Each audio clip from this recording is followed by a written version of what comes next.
शुरुआत तो अच्छी हो गई है प्रोग्राम की। अभी इतना सुंदर गाना आपने सुना। Now we have a very esteemed guest with us, Padma Shri Dr. Madhuri Bardwaj ji with us. She is the first woman to be a music composer in All India Radio, first female Uttarakhand musician to become a music teacher.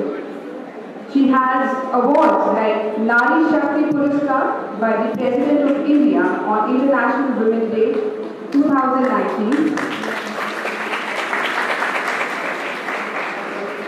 Also being awarded with Padma Shri in 2022 by the Honorable President of India. She created the radio program Dharohar, which was dedicated to the region's heritage and its folk music. She has sung many songs with fellow Vivali singer Narendra Singh Negi ji. Ma'am, we are honored to have you with us on this occasion. May I request Professor Honorable Vice Chancellor Professor Reema Ramji to kindly welcome our dignified guest with the rose, petals and the memento.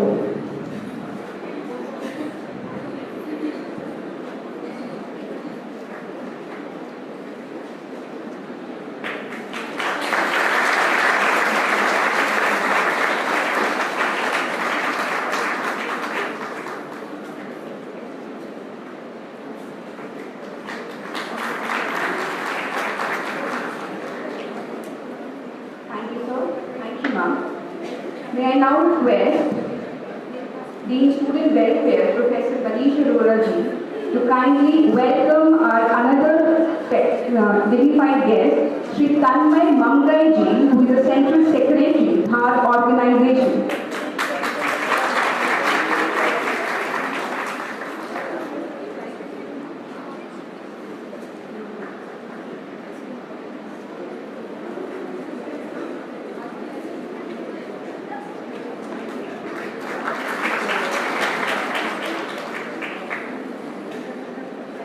May I now request Controller of Examination Ms. Urvi Chaurasia ji to kindly welcome our another dignified guest, Sri Ganesh Uniyal ji.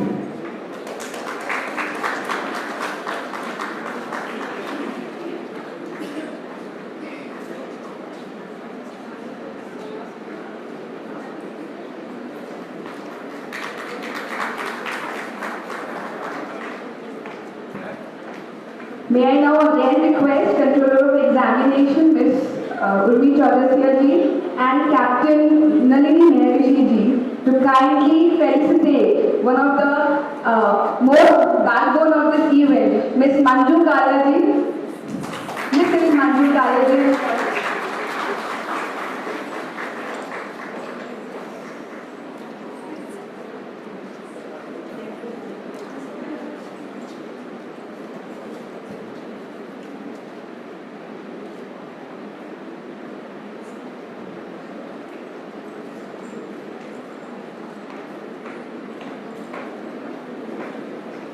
May I now request our Deputy Registrar, HR and License, Mr. Vipin Kumar Jainji, to kindly welcome the members of the GHAT organization with rosebuds.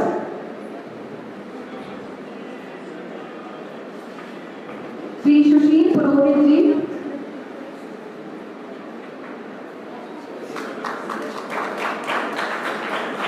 Ms. Asha Dubhar ji, Shri Indu Bhushan Saklani ji, Shri Manohar Lal ji, Shri Dayanand Dobar ji, Shri Vikas Mitra ji, Srimati Kusum, Mrs. Archana Buhari, Mrs. Meena Rawat and Mr. B.S. Rawat.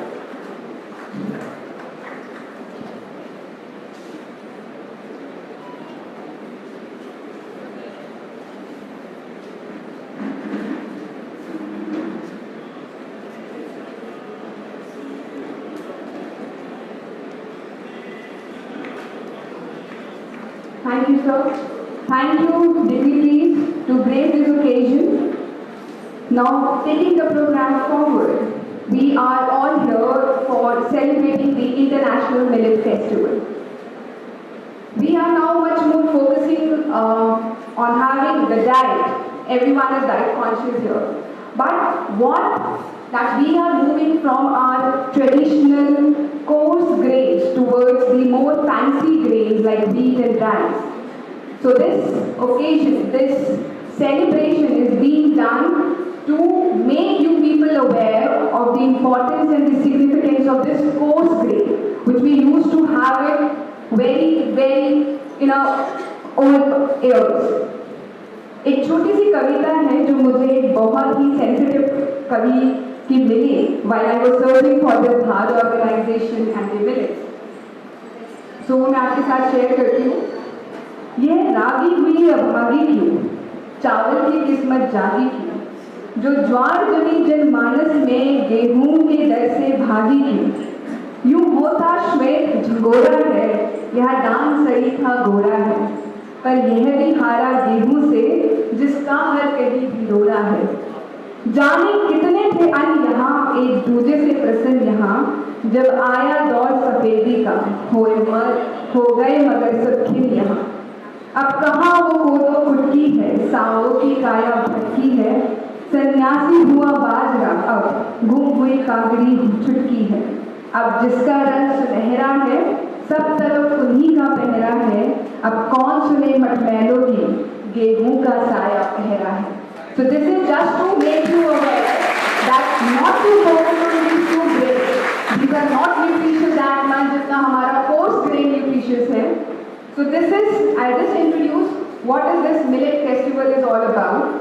So this millet have been an integral part of our diet for centuries. In addition to a plethora of health benefits, millets are also good for environment with low water and input requirement.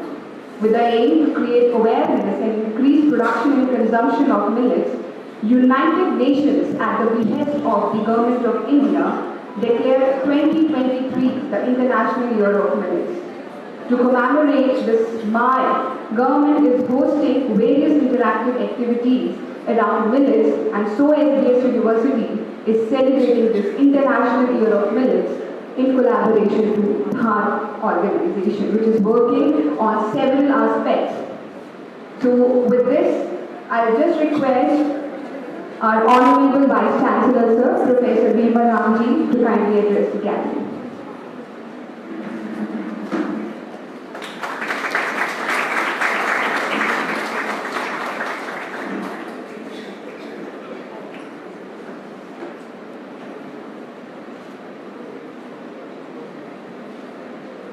Hello, thank you Vidhi Velva. सबसे पहले मैं GHAT organisation का तहे दिल से शुक्रिया अदा करना चाहूँगा कि इन्होंने मिलेट के ऊपर ये प्रोग्राम हमारे एसपीएस यूनिवर्सिटी के कोलैबोरेशन से ऑर्गेनाइज किया और मिलेट की क्या इम्पोर्टेंस है इसके बारे में आपको आगे बताया जाएगा। मैं जितनी भी डिग्निटरीज मैडम और अपने ऑर्गेनाइजेशन के मेंबर्स हैं उनका स्वागत करता हूँ एसपीएस यूनिवर्सिटी में। मिलेट के बारे में हमारे को बताने की जरूरत पड़ रही है अभी इस नई पीढ़ी को। बाकी पुरानी जितनी पीढ़ी है सबको मिलेट के बारे में सब पता है और ये इंडिया के कारण इंटरनेशनल लेवल पे भी संयुक्त राष्ट्र ने भी मिलेट को इस बार मिलेट नेशनल डे डिक्लेयर किया हुआ है और ये पूरे साल प्रोग्राम चलेंगे इसके बारे में। हमारे जीवन बॉडी की जितनी भी रिक्वायरमेंट्स है उसमें सबसे जो मैक्रो और माइक्रो न्यूट्रिएंट्स है वो सबसे ज़्यादा मिलेट में होता है, क्योंकि हमारे यहाँ सभी बायोलॉजी के स्टूडेंट्स हैं मोस्टली, वो सबको पता है माइक्रो और मैक्रो न्यूट्रिएंट्स हमारे बॉडी में क्या ज़रूरत है। जब तक इनकी डेफिशिएंसी होगी तो बहुत सारे they cause the diseases, macro और माइक्रो डिजीजेस, बहुत ज़्यादा बीमारी हो जाती है बॉडी के अंदर। उसके लिए मिलेट सबसे इम्पोर्टेंट न्यूट्रिएंट्स है बॉडी के लिए। तो मैं आशा करता हूँ कि ये जो प्रोग्राम है हमारा, इसके बाद में बताया भी जाएगा कैसे बनाना है, कैसे खिलाना है। तो ये प्रोग्राम आप सब होगा और ज्ञान होगा। Thank you.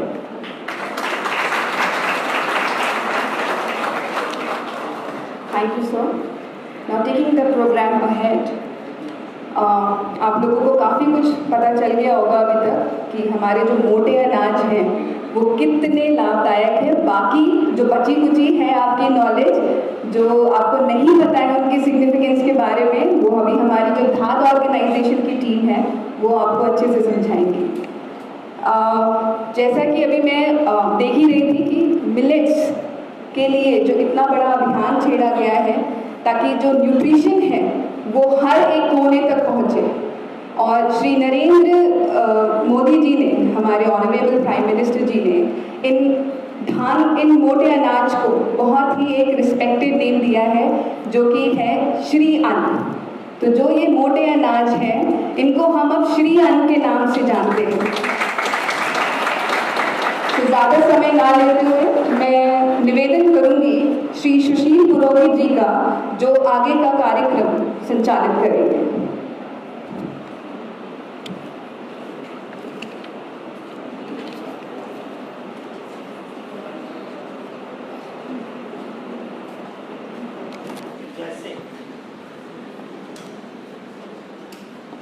हेलो,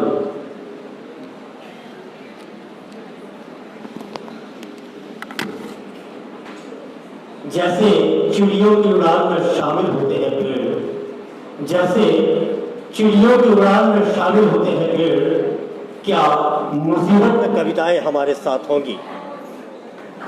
जैसे चिड़ियों की उड़ान में शामिल होते हैं पेड़, क्या मुसीबत में कविताएं हमारे साथ होंगी। तो धात का जो उत्तर हम लोग देने जा रहे हैं कि हाँ, चिड़ियों की उड़ान में हमेशा शामिल होंगे पेड़, चिड़ियों की उड़ान में हमेशा शामिल होंगे पेड़, और मुसीबत में हमेशा हमारे साथ होंगी कविताएं, और मुसीबत में हमेशा हमारे साथ होंगी कविताएं।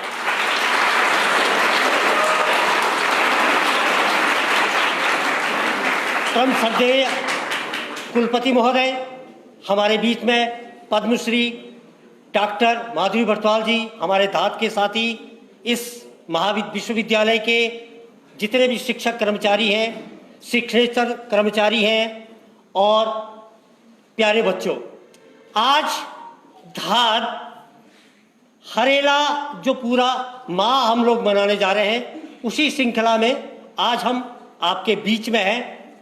हमारी ये हरेला की यात्रा निरंतर कई वर्षों से चल रही है। तो मैं चाहूँगा जो ये हमारी हरेला की यात्रा है ये कैसे प्रारंभ हुई और यहाँ तक हम कैसे पहुँचे, इस यात्रा का वृत्तांत मैं चाहूँगा हमारे केंद्रीय सचिव जो हमारी ऊर्जा के स्रोत भी है श्री तन्मय ममगाई जी आए और इसके संबंध में आप लोगों के बीच में अपना संबोधन रखेंगे।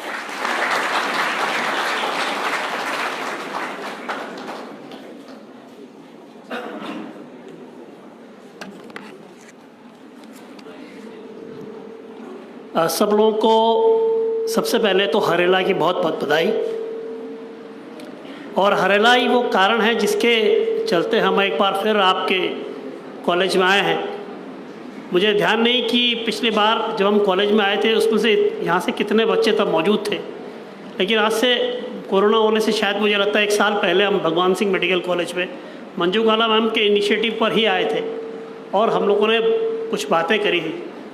और आज एक बार हम फिर आपको याद दिलाने के लिए आए हैं, कुछ चीज़ें कुछ बताने के लिए आए हैं, क्योंकि कुछ बातें ऐसी हैं जिनको लगातार बताया जाना बच्चों बहुत ज़रूरी है। और वो बातें इसलिए याद रखने की ज़रूरत भी है क्योंकि वो आपके और हमारे से नहीं, इस पूरी दुनिया के अस्तित्व से, दुनिया के सर्वाइवल से जुड़ी हुई।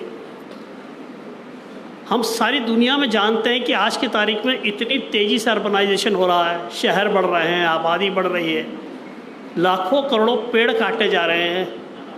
और उस दौर में जबकि इंसान का सर्वाइवल, इस दुनिया का सर्वाइवल उसके पेड़, उसकी इकोलॉजी इस पर डिपेंड है, उस दौर में बहुत ज़रूरत है कि जो दुनिया की हरियाली को बचाए रखने का काम सरकारों के साथ साथ आम लोग भी अपनी जिम्मेदारी समझ के करें।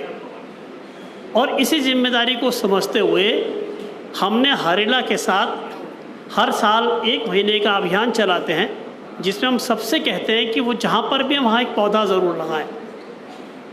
और अगर वो ऐसा नहीं कर पा रहे तो हमारे साथ आएँ, हम हर साल इस काम को कर रहे हैं। और इसको हरेला के समय में हम इसलिए बताने बच्चों आपको इसलिए भी आए हैं क्योंकि जो आप उत्तराखंड में रहते हो आपको ये बात मालूम होनी चाहिए कि उत्तराखंड की धरती ने एक ऐसा त्यौहार होता है जिसमें वहाँ के लोग हर साल पौधे लगाया करते थे। क्योंकि वो प्रकृति के बहुत नज़दीक थे, वो समझते थे ये पौधे अगर बड़े होंगे हमें फल देंगे, हमारे को ऑक्सीजन देंगे या हमको अच्छी आबो हवा देंगे। उन्होंने इसलिए 17 जुलाई यानी कि मतलब पहली संक्रांति होती सावन की, उसमें उन्होंने तय किया कि वो पौधे लगाएंगे। और साथ ही जब पहले पहाड़ों में केवल खेती हुआ करती थी तो जो हमारी कौन सी फसल अच्छी होगी उसके लिए 12 अनाज बोया जाता था और जो सबसे अच्छी फसल होती थी उसका उस साल उसका प्रोडक्शन क्या था, लेकिन इसके साथ पेड़ लगाने की परंपरा नहीं। तो हमने धाद में इस बात को जब हमें मालूम पड़ा तो हमको लगा ये इतना अच्छा पर्व है कि अगर ये पर्व हम सबके साथ मनाने लगे और उत्तराखंडी नहीं दुनिया में लोग मनाने लगे तो दुनिया में अगर हर आदमी ने एक पेड़ लगाना चालू कर दिया हर साल तो आप कल्पना कर सकते हो कि दुनिया कितनी हरियाली होने वाली है। और वो पेड़ जो है, वो पौधा जो है, उसका सबसे बड़ा वो दुनिया का सबसे बड़ा चैरिटी काम इसलिए है क्योंकि वो पेड़ का कोई स्वार्थ नहीं है। वो केवल आपको हवा नहीं दे रहा जो लगा रहा है, वो सारी दुनिया को दे रहा है। आज आप जिन रास्तों से आते हो यहाँ पर भगवान सिंह मेडिकल कॉलेज, उसके रास्ते में जो पेड़ लगे हैं, आप में से कितने लोगों को पता है कि वो किसने लगाए? हम में से कोई नहीं जानता कि जो सड़क के किनारे पेड़ लगा वो किस आदमी ने लगाया, कब लगाया, क्यों लगाया। बहुत सारे पेड़ खुद उपजे, बहुत सारे पेड़ लोगों ने लगाए। तो लेकिन ये एक ऐसा दुनिया का सबसे बड़ा परोपकार का काम है जो आपको आज, कल, परसों, कई 100 साल तक इस धरती को जीवन देता है। इसलिए हरेला का जो पर्व है उत्तराखंड में, जो उत्तराखंड की धरती में जैसे हरियाली संग्राम भी कहते हैं, हरला भी कहते हैं, हर साल सावन के महीने में आता है। उसमें हम लोग धाद के साथी, जो धाद हमारी संस्था, उसकी तरफ से जगह जगह जाते हैं, लोगों से कहते हैं आप पौधे लगाएं, आप पेड़ लगाएं और इस दुनिया को बेहतर बनाएं। और ऐसा नहीं कि आप उत्तराखंड में करें, अगर आप अमेरिका में, हमारे कई दोस्तों ने न्यूजीलैंड में, कई ने ऑस्ट्रेलिया में, इंग्लैंड में, हमने कहा जहाँ पर है वहाँ पर लगाएं, क्योंकि इस दुनिया को पेड़ों की ज़रूरत आने वाले कई 100 सालों तक होने वाली। और जो दूसरा पक्ष जो आज जिसका मिलेट फेस्टिवल के लिए मैडम ने बोला, सुशील भाई ने बोला, उसके बारे में मैं चाहूँगा वैसे डिटेल मंजू काला में आएंगे। और वो भोजन का जो उसका न्यूट्रिशियस इफेक्ट है उसको लेकर जो हम लोगों ने एक्सपेरिमेंट करे हैं मंजू मैम ने, वो उसके साझा करेंगे आपसे। लेकिन हरेला के साथ हमने इसको क्यों जोड़ा, उसी कहानी में आपको केवल इतना बताता हूँ कि उत्तराखंड में जब बरसातें आती हैं तो कुछ पर्व मनाए जाते थे दूर पहाड़ों। जब कम्युनिकेशन नहीं था, आना जाना नहीं था, लड़कियों की शादी होती थी, लड़की ससुराल जाती थी, तो जब उनकी वो लड़कियाँ जब इस महीने घर लौटती थी, अपने मायके आती थी, तो उनके माएँ उनको कुछ अच्छा अनाज, अच्छा भोजन बना के देती थी। और उस ज़माने में बहुत कुछ तो था नहीं, तो उसमें घी और रोटी खाने का प्रचलन था, जिसमें भरी हुई रोटी और घी खाया करते थे। तो घी क्यों खाया कर सकते थे आजकल? क्योंकि आजकल खूब घास होती थी, गाय को घास मिलती थी तो गाय दूध देती थी, और समय के मुकाबले इन दिनों दूध ज़्यादा होता था, लिहाजा घी भी ज़्यादा होता था। तो इसलिए, और वो मानते थे कि जो न्यूट्रिशन है उस ज़माने में, उसका जो सबसे पहला स्रोत है वो घी है। अगर आप घी खाओगे तो हष्ट-पुष्ट रहोगे। तो उस दौर में जो हरिला की संक्रांत के 1 महीने बाद एक घी संक्रांत कही जाती है हमारे घी त्यौहार कहते हैं कुमाऊँ में हमारे घी संक्रांत। तो घी संक्रांत में कहते थे कि पहाड़ का बना हुआ भोजन, उसमें मतलब हम हरी रोटी और घी खाया करते थे, और कहते थे कि जो लड़कियां इनको ससुराल के लिए भी देते थे कि ताकि वो हष्ट पुष्ट रहें। अपने ससुराल में जब उन्हें बहुत श्रम करना पड़ता था, बहुत खेती करनी पड़ती थी, तो उनको एक तरह का सपोर्ट, इम्यूनिटी मिली। और हम ये तो ट्रेडिशनल फेस्टिवल था, हमने इसको और ऐड किया। जो आज मिलेट फेस्टिवल जिसे हम कह रहे हैं, उसको हमने कहा कि भाई उत्तराखंड के पर्वतीय क्षेत्रों में कुछ ऐसे शानदार अनाज हुआ करते थे जिनको आज मोदी जी ने मिलेट और श्रीयन कह दिया है। उनका हमारे जीवन में इतना बड़ा रोल था, उनमें इतना फाइबरस एलिमेंट था, उनमें इतने न्यूट्रिशन थे कि वो हमको बहुत नेचुरल तरीके से तंदुरुस्त रखते थे। लेकिन धीरे धीरे चूँकि हमारी फूड हैबिट्स बदली, हम बाहर गए, तो हमारे खाने में बहुत सारी चीज़ें नई शामिल हो गई और वो कहीं हाशिए में चले। उसका नुकसान हुआ। बहुत सारी आज की तारीख में जो बीमारियां हैं, बहुत सारे जो हमारे गड़बड़ियां हैं, वो उन सबके चलते हैं कि हमारी फूड हैबिट बदल गई। तो अब हम लोगों ने हरिला के साथ घी संक्रांत को जोड़ते हुए, जब ये हरिला पूरा महीना चलता है, इसका समापन करते हैं हम 17 अगस्त को। उस दिन होता है घी संक्रांत। हम क्या करते हैं कि उस दिन पहाड़ के अलग अलग जो अनाज हैं उनके बने हुए भोजन को बनाते हैं, खाते हैं और लोगों से कहते हैं इससे अपने फूड हैबिट्स में लाओ। इसके 2 कारण हैं। एक, हम ये चाहते हैं, आप सब जानते हैं कि पहाड़ों में इतना ज़्यादा माइग्रेशन हुआ है पिछले 30-40 सालों में। इनफैक्ट उत्तराखंड बनने के बाद तो 4000 से ऊपर गाँव खाली हो गए। वहाँ जो प्रोडक्शन हो रहा है, वहाँ जो लोग खेती बाड़ी करते थे उन्होंने छोड़ दिया है, क्योंकि वो उनके लिए फ़ायदे का सौदा नहीं रहा, वो जीवन नहीं जी पाए उसमें, और गांव वीरान हुए, खेत बंजर हो गए। तो इसके लिए हम चाहते थे कि जो भी लोग प्रोड्यूस करते हैं, अगर हम उसके कंज्यूमर बनेंगे, अगर हम उसे खाएंगे, अगर हम उसके कंज्यूम करेंगे, तो नेचुरल है कि उनकी जो प्रोडक्शन है उसे मार्केट मिलेगा और उनको एक नेचुरल बेनिफिट मिलेगा। लेकिन उससे बड़ा बेनिफिट हमें मिलने वाला है, क्योंकि हम सब जानते हैं कि आज की खेती इतनी ज़्यादा फर्टिलाइज़र बेस्ड है कि उस दौर में जो ऑर्गेनिक खाना जो पहाड़ के कहीं कंदराओं से आता है, उतनी शुद्ध आबो हवा से आता है, वो हमारी हेल्थ को कितना ज़्यादा बेनिफिट दे सकता है। तो हमने इस बार घी संक्रांत में सब लोगों से कहा है कि पहाड़ से बने हुए अन्न और भोजन को अपने जीवन में शामिल करें। ये आपकी सेहत को भी सुधारेगा और उत्तराखंड में रहने वाले उन हज़ारों किसानों के जीवन में भी अच्छा असर पैदा करेगा। तो 2 अपील हमारी इस पूरे हरिला में रहती है। वृक्ष लगाएं, वृक्ष बचाएं, और एक होता है कि उपज हिमालय की अपनाएं। हम चाहते हैं कि आप हर साल जितने भी बच्चे यहाँ पर हैं, जहाँ पर भी रहते हैं, एक पेड़ बेटा ज़रूर लगाओ। हैबिट डालो उसका ध्यान रखो, उससे कभी कभार टच किया करो, उस पर पानी डाला करो। अगर आपने उससे अपना रिलेशन बनाया तो आप यकीन जानो कि आपको एक बहुत सूदिंग सा, बहुत ठंडा सा आभास हो।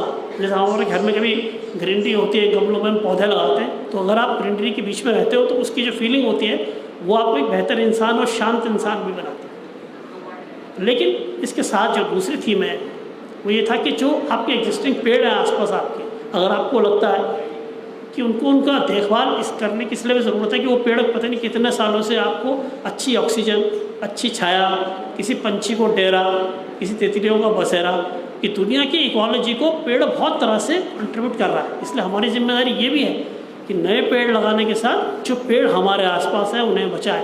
अगर आपको लगता है कि कोई पेड़ बहुत कंक्रीटाइज कर दिया उसे थोड़ा खोल के उसकी नेक खोलिए, उस तक पानी की पहुँच हो, उस तक हवा की पहुँच हो, वो टूटे ना, वो बच जाए, क्योंकि वो पेड़ आपकी इस दुनिया को बेहतर बनाने में अपनी एक साइलेंट सोल्जर की भूमिका अदा कर रहा है। चुपचाप खड़े होकर के आपसे आपका पोल्यूशन ले रहा है और आपको ऑक्सीजन दे रहा है। ये बहुत सिंपल सा टास्क उसने अपने हिस्से का लिया है। तो हमको उन सब पेड़ों को सैल्यूट करना चाहिए, उनका साथ देना चाहिए, उनका ध्यान वैसे ही रखना चाहिए जैसे हम अपने माँ बाप का ध्यान रखते हैं। और पहाड़ के अन्न की और भोजन की बात हमने आपसे कही, तो बच्चों में बहुत टेक्निकल लेक्चर बनने जाते हुए आप सब लोग के दौर से हम गुजरे हैं। हम जानते थे कॉलेज में बहुत लोग अलग अलग तरह की बातें करने आते थे हमारे साथ, और हमको लगता था यार ये कैसी बातें कर रहे हैं। पर मुझे लगता है कि कुछ चीज़ें ज़िंदगी में बेसिक लर्निंग होनी ही चाहिए। अब मुझे नहीं पता किसी दिन ऐसी दुनिया आएगी कि जिस दिन हमारे लिए ऐसा एसेंशियल हो जाएगा कि आपको एक पौधा लगाना ही लगाना है। क्योंकि जिस तरह से ये सब कुछ घट रहा है, ये वो दिन बहुत दूर नहीं है। हम आज की तारीख में क्लाइमेट चेंज को देख रहे हैं। इस बार आप देखो, बरसातें जून से शुरू हुई थी, मई से। कल बहुत बड़ी बारिश आई, कह रहे थे मालदेवता में। मौसम बहुत तेज़ी से बदल रहा है। ऐसा इसलिए बदल रहा है क्योंकि हमने अपने इन्वायरमेंट को बहुत बुरी तरह से अलग अलग कारणों से डैमेज किया है। इसलिए इसकी जिम्मेदारी सरकारों के साथ हम सबकी भी है कि हम अपनी तरफ से ज़रूर इस पर एफर्ट करें। और हरेला जो हर साल का अवसर है, ऐसा अवसर है कि इस वक्त अगर पौधा लगाओगे, अगर आपने टहनी भी तोड़ के लगाई ना भाई, उसमें भी जड़ा है। इसलिए हम हरेला के महीने में कहते हैं अधिक से अधिक लोग मिलें और प्लांट्स लगाएं। मेरा तो कॉलेज के वीसी सर से, प्रिंसिपल मैम से निवेदन रहेगा कि अगर कोई एक्सटेंसिव कैंपेन हम डिज़ाइन कर सके आने वाले समय में, जिसमें धाद और सरदार भगवान सिंह मेडिकल कॉलेज मिलकर के कोई ऐसी ड्राइव चला सके, उसमें हम काम कर सकते हैं। हम लोगों ने देहरादून में कुछ वनों का विकास किया है। हम लोगों ने पब्लिक कैंपेन चलाए, एक स्मृति वन बना रहे हैं मालदेवता में। ऐसी हमने एक बाल वन बनाया है बनियावाला में, एक हम मित्र वन बना रहे हैं नगरौदा में। तो वहाँ हम लोगों से कहते हैं कि वो पौधे लगाएं और लगाने के साथ उसके ध्यान भी रखें। उसके लिए कंट्रीब्यूट करते हैं, कोई ट्री गार्ड लाता है, कोई पौधे लाता है। तो हम कोशिश करते हैं कि हमारी कम्युनिटी इस तरह काम करे। मुझे मालूम है कि आप भी ऐसा काम ज़रूर कर रहे होंगे, लेकिन अगर हम सब साथ मिल करके और कोई एक्सटेंसिव कैंपेन कर सके तो हमें बहुत खुशी होगी। आपने मेरिट फेस्टिवल के साथ इसका आयोजन किया, इसके लिए हम आपको बहुत बहुत धन्यवाद करते हैं। आप इसको अगर नियमित क्या करेगा, आने वाले समय में आपके कॉलेज की जो हॉस्टल्स है, मेस है, वहाँ अगर पहाड़ का अनाज रेगुलर शामिल रहेगा तो आपके कॉलेज के बच्चों की सेहत, आपके जो उनका हेल्थ एंड न्यूट्रिशन, वो भी अच्छा रहेगा। और निश्चित रूप से जो पहाड़ में उसका उत्पादन कर रहे हैं उनको भी कहीं ना कहीं इसका एक बेनिफिट मिलेगा। तो इस सोशल कॉज के लिए हम जब आपके बीच में आए, मुझे उम्मीद है कि आपकी तरफ से, बच्चों की तरफ से भी एक इंटरनल रिस्पॉन्स मिलेगा। नॉट बिकॉज कि हम आपसे कह रहे हैं। अगर आपको लगता है कि हम ये जो बात कह रहे हैं वो सही है तो आप हमारी बात को ज़रूर मानिएगा। अगर आपको लगता है कि हम अगर बात कह रहे हैं वो गलत है तो इंटरैक्ट कीजिएगा। हमारा धात का फेसबुक पेज भी रहता है, हमारे वॉलंटियर्स हैं, आप हमसे बात कर सकते हैं। आप कह सकते हैं कि सर ये टेक्निकली आप गलत कह रहे हैं, लेकिन उस पर रिस्पॉन्स ज़रूर दीजिएगा, क्योंकि सवाल हम सबका है, मेरा नहीं है। इस दुनिया में ऑक्सीजन केवल मुझे नहीं चाहिए, ये धात के 500,000 लोगों को नहीं चाहिए, ऑक्सीजन हर आदमी को चाहिए। इसलिए जिम्मेदारी सबकी है। छाया सबको चाहिए, चिड़ियाएँ सबको चाहिए, तितलियाँ भी सबको चाहिए दुनिया में।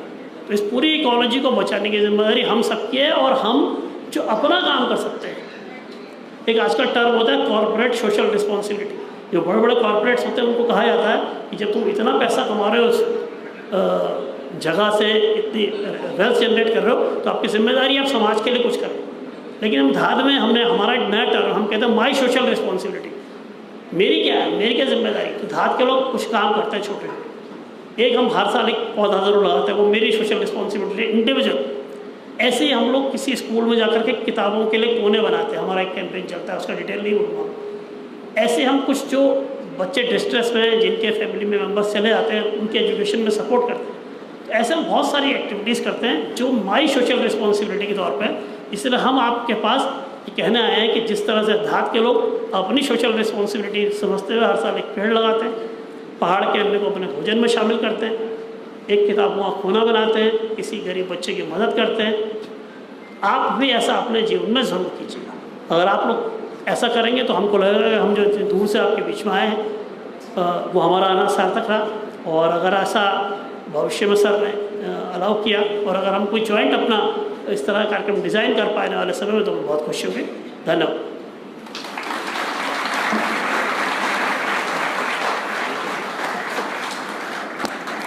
धन्यवाद मुंगई जी।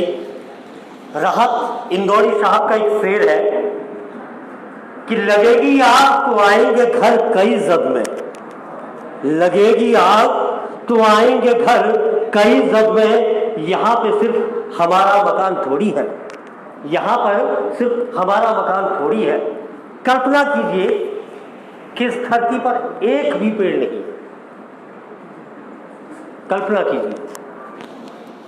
तो क्या पेड़ों के बिना जीवन संभव है? अगर नहीं है, हम जिस दिन पैदा होते हैं हम सांस लेते हैं, वो कहाँ से मिली? प्रकृति से, इन पेड़ों से। और जिस दिन जाएंगे उस दिन ये सांस बंद हो जाती है और अपने साथ जाते हुए हम एक पेड़ भी लेकर के जाते हैं। अंतिम संस्कार की प्रक्रिया में। तो जीवन के पहले दिन से और अंतिम दिन तक पेड़, प्रकृति हर प्रकार से हमसे जुड़ी हुई है। इसी तरीके से इस प्रकृति ने हमको कई गीत, संगीत और बहुत सारे राग इस प्रकृति से हमको मिलते हैं। इन्हीं रागों, इन्हीं लोक गीतों को जिन्होंने अपने अंदर आत्मसात किया है, दीदी डॉक्टर माधुरी बर्तवाल, मेरा निवेदन रहेगा कि आप आएँ और अपना वक्तव्य हम सबके बीच में रखें। डॉक्टर माधुरी बर्तवाल, पद्म श्री।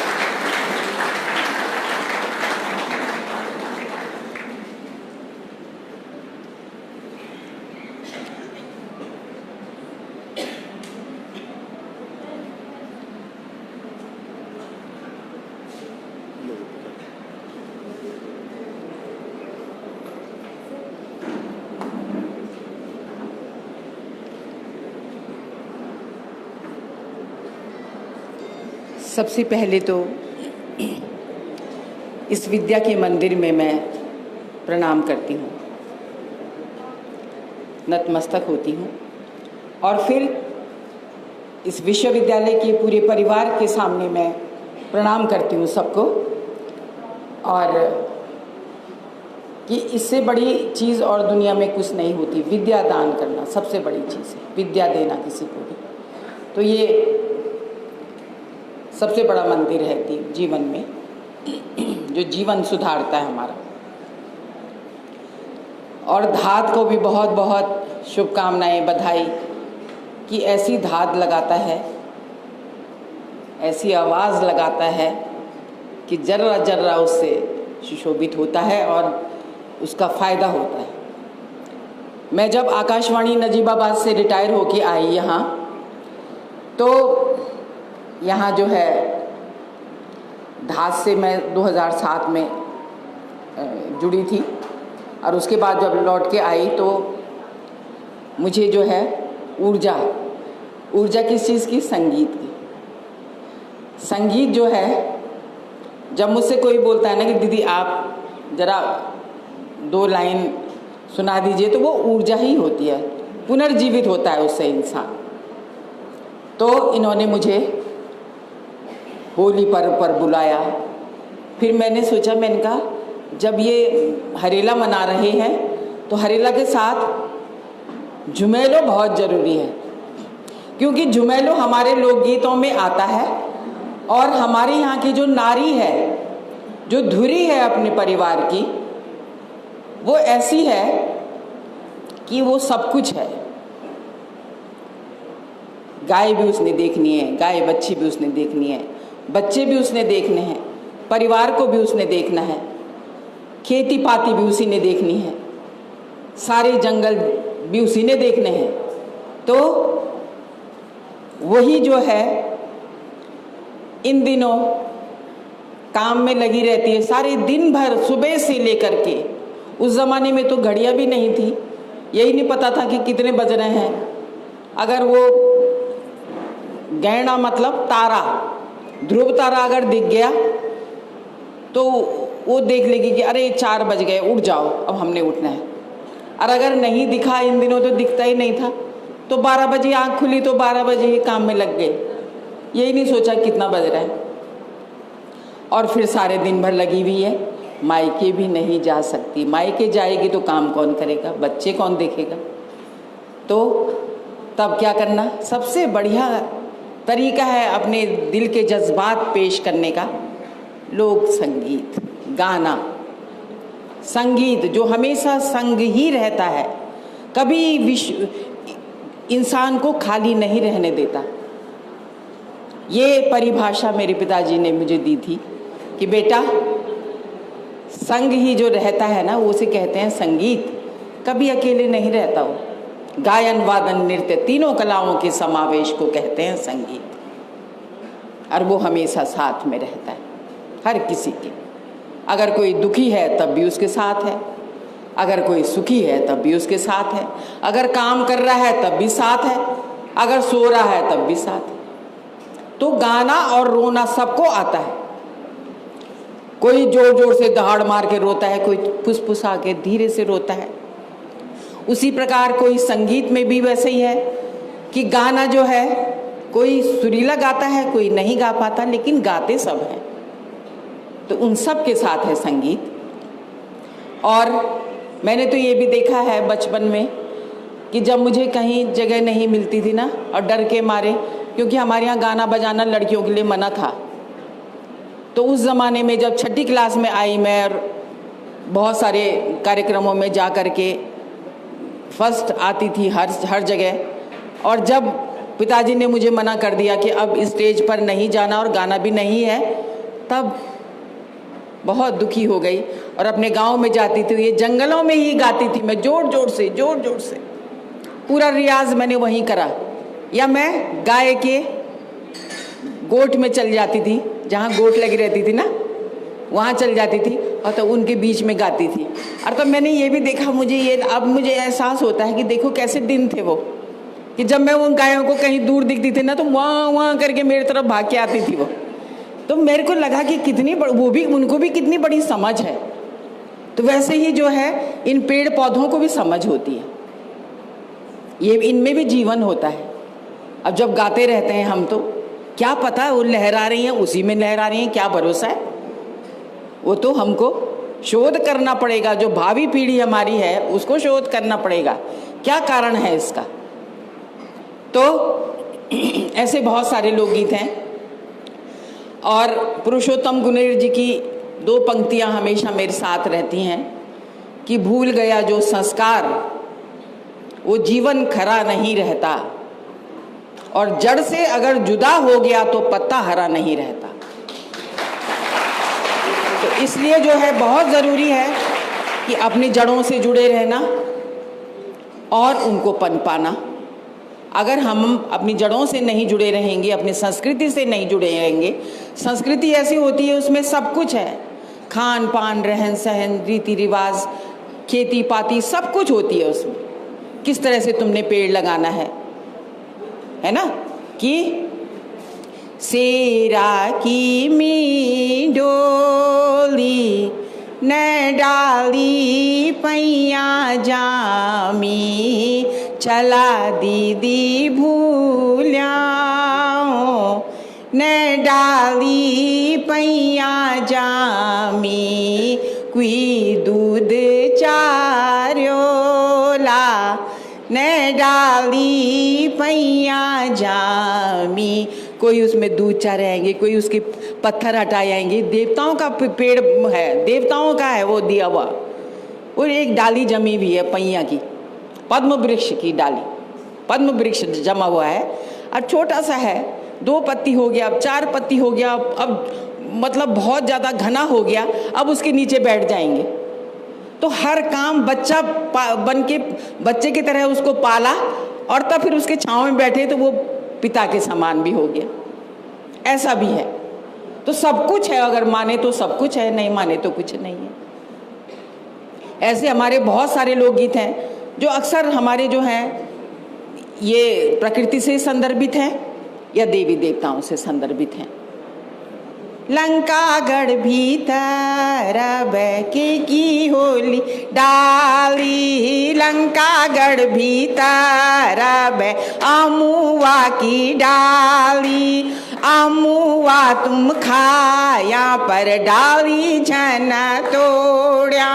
तुम डाली तोड़ला हम घर बोलला, तुम डाली तोड़ला हम घर बोलला, बुब्बा जी का पासा बे बुब्बा जी का पासा, लंकागढ़ पीतर बे के की होली डाली, डाली झपन्याली बे के की होली डाली। सुर से भी बहुत अच्छे और ताल में भी बहुत अच्छे और भाव में भी बहुत अच्छे, कि इस जो गढ़ बना हुआ है उसके अंदर किस चीज़ का पेड़ है, कि ये पेड़ जो है आम का पेड़ है, आम लगे हुए हैं, आम तुम खा लेना, लेकिन उसकी टहनी को मत झिझोड़ना, उसकी टहनी को मत तोड़ना। अगर तुमने टहनी तोड़ी तो हम पिताजी के पास बोलेंगे, तब तुम्हें पिटाई होगी तुम्हारी। तो ये लोकगीत हमारे कितने सुंदर हैं। और मैं जो है मेरठ यूनिवर्सिटी ये जो है सुभारती कॉलेज है जो, वहाँ भी जाती हूँ मैं, और वहाँ 9-10 देशों के बच्चे आए हुए थे और उन्होंने ये लोक नृत्य किया। कितनी खुशी हुई होगी मेरे को बताइए। और फिर जब उन्होंने स्टेज पर करा, खुद गाया, खुद नृत्य करा, तो मेरे को तो बहुत भावुक हो गई मैं, बहुत ज़्यादा। तो हमारे अपने बच्चे क्यों नहीं कर सकते? हमारे देहरादून के बच्चे क्यों नहीं कर सकते? हमारे उत्तराखंड के बच्चे क्यों नहीं इसको अपना सकते? इसको अपनाइए, अपनी संस्कृति से जुड़िए, क्योंकि ये ऐसी चीज़ है ना, अगर आप डॉक्टर हैं और थक गए ज़रा, तो ज़रा गाना ही सुन लो या खुद ही गा लो, तो उससे सारी थकान मिट जाती है। ये देखा मैंने। और ऐसे ऐसे लोकगीत हैं कि राग रागनियाँ हैं उनमें, वो तो बहुत बड़ी बात है। लेकिन राग रागनियों के मूल में जो है लोकगीत हैं। ये मैंने जो पीएचडी करी, डॉक्टरेट जो मेरे को मिली, उसमें इसी में मिली है, गढ़वाली लोकगीतों में राग रागनियाँ। वो मैंने बताया कि तुम्हारा ये राग जो है इस लोकगीत से उत्पन्न हुआ है। तो जब तुम कोई अच्छा काम करोगे तब तुम उसमें जो है तुम किसी के सामने बोल सकते हो कि ये है, कोई मानेगा। जब हम वैज्ञानिक रूप से और उसको सैद्धांतिक रूप से किसी के सामने रखते हैं तो उसको मानना पड़ता है उसको, ये होता है। और वही माँ जो है, माँ बेटी बहन जो भी है, बद्रीनाथ की ठंडी हवा कै पर लगनी होली, मेरी बीरा की कांच की चूड़ी छम छम बजनी होली, भादो का मैना मुंगरी पाकली ग्वेर छुआरा ख्वाड़ला, बीरा की सासू गाली देली बीरत आंसू पाड़ला, बद्री नाथ की ठंडी हवा कै पर लगनी होली, मेरी बीरा की कांच की चूड़ी छम छम बजनी होली। अब देखिए सब समझ जाएंगे इसको। मैं समझती हूँ कि आपको भी समझ में आ रहा होगा। बद्रीनाथ की ठंडी हवा किस पे लग रही होगी, कितनी सुंदर हवा है, कहाँ से आई वो हवा, आहा। और मेरी जो बीरा है उसकी माँ भी सोच सकती है, उसके पिताजी भी सोच सकते हैं, उसके पति भी सोच सकते हैं, कोई भी सोच सकता है, बहन भाई कोई भी उसके बारे में, कि बीरा की कांच की चूड़ी जो है छम छम बज रही होगी। और जब भादों के महीने में जो है मक्की पकी होगी ना खेत में, और स्कूल के बच्चों ने उनको तोड़ के खा गए होंगे, तो बीरा की सास ने उसको गाली दी होगी और उसको आंसू पड़ रहे होंगे। सुख भी यही है तो दुख भी यही है, सब लोकगीतों में ही उकेरा गया है। और अथाह समुद्र है, अथाह समुद्र, जितने पन्ने पलटोगे उतने जो है आपको मिलेंगे इसमें। और यही जो है मौखिक हमारी ये वो है, जैसे बताते हैं कि अभी भाई ने बताया कि पेड़ थे सारे हमारे घने वन थे, पिछले हजारों साल पहले लगाए गए थे, जो किसने लगाए पता नहीं है। वैसे लोकगीतों का भी है, किसने इनकी रचना करी कुछ नहीं पता, क्योंकि ये पौराणिक हैं, हजारों साल पुराने, जब से सृष्टि की उत्पत्ति हुई होगी तभी से ही शुरू है ये लोकगीत। मेरा नहीं है, ये सबका है, इसीलिए लोकगीत कहा गया है उसको। वो हजारों साल पहले ये मौखिक रचना है, मौखिक परंपरा होती है इसकी, और वाचिक परंपरा होती है। जो मैंने अपने दादा दादी से सुना होगा वो मैंने आगे उसको कर रही हूँ मैं। और मेरा यही है कि जब तक मैं हूँ तो आप लोग बहुत कुछ मुझसे ग्रहण कर सकते हैं, और करना भी चाहिए, क्योंकि ना संस्कृति फिर मेरे साथ ही चली जाएगी, क्या फ़ायदा। मैं नहीं चाहती ऐसा, बिल्कुल नहीं चाहती। लॉकडाउन में जो है मैंने 18 किताबें लिखी स्वरलिपि सहित, उसको अगर स्वरलिपि कोई जानता है तो वो सब गा सकते हैं उनको, लेकिन व्यवहारिक ज्ञान देना भी बहुत ज़रूरी होता है।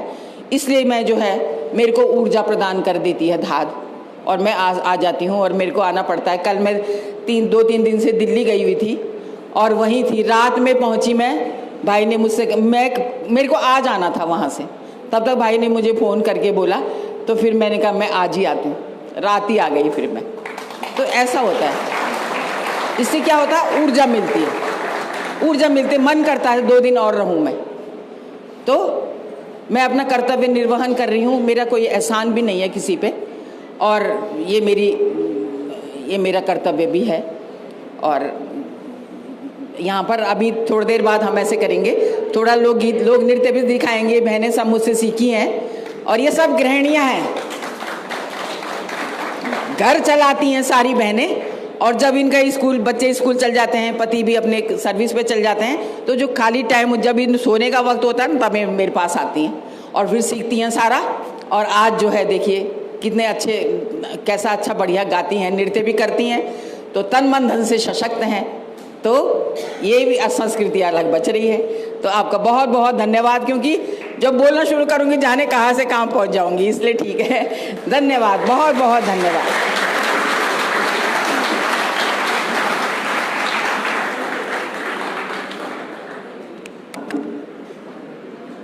धन्यवाद दीदी। पूर्व प्रधानमंत्री अटल बिहारी वाजपेयी जी ने एक कविता लिखी थी कि भरी दुभरी मैं अंधियारा, सूरज परछाई से हारा, अंतर कम का नेह निचोड़े, बुझी हुई बाती सुलगाएं, आओ फिर से दिया जलाएं, आओ फिर से दिया जलाएं। दीदी ने जो लोक संगीत का जो दिया जलाया है, वो निसंदेह आज के परिप्रेक्ष्य में बहुत ज़रूरी है, क्योंकि प्रकृति के साथ गीत संगीत बहुत सीधे सीधे जुड़े हुए हैं। और मैं दीदी की एक बात से बहुत सहमत हूँ कि हम एक पीढ़ी से दूसरी पीढ़ी को चीज़ें ट्रांसफ़र नहीं करते हैं। कोई भी संगठन हो, चाहे आपका नौकरी है या दूसरी चीज़ें हैं, वहाँ जब तक आप शेयरिंग नहीं करोगे चीज़ों का, तब तक वो चीज़ें अपने लक्ष्य तक नहीं पहुँच पाती हैं। तो इसलिए जो ये ट्रांसफ़र दीदी ने करा है, उसके लिए एक बार जोरदार तालियां होनी चाहिए। ये हरेला का सांस्कृतिक पक्ष दीदी ने आपके सामने रखा। अब हम दूसरा पक्ष आपके सामने रखते हैं, जो आपको जानकारी के साथ साथ आपके स्वास्थ्य के लिए बहुत लाभकारी होगा।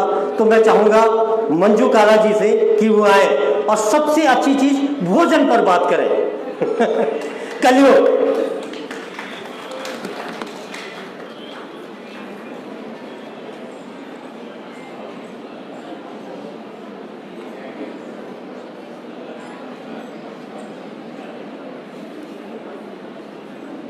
Good morning, happy house.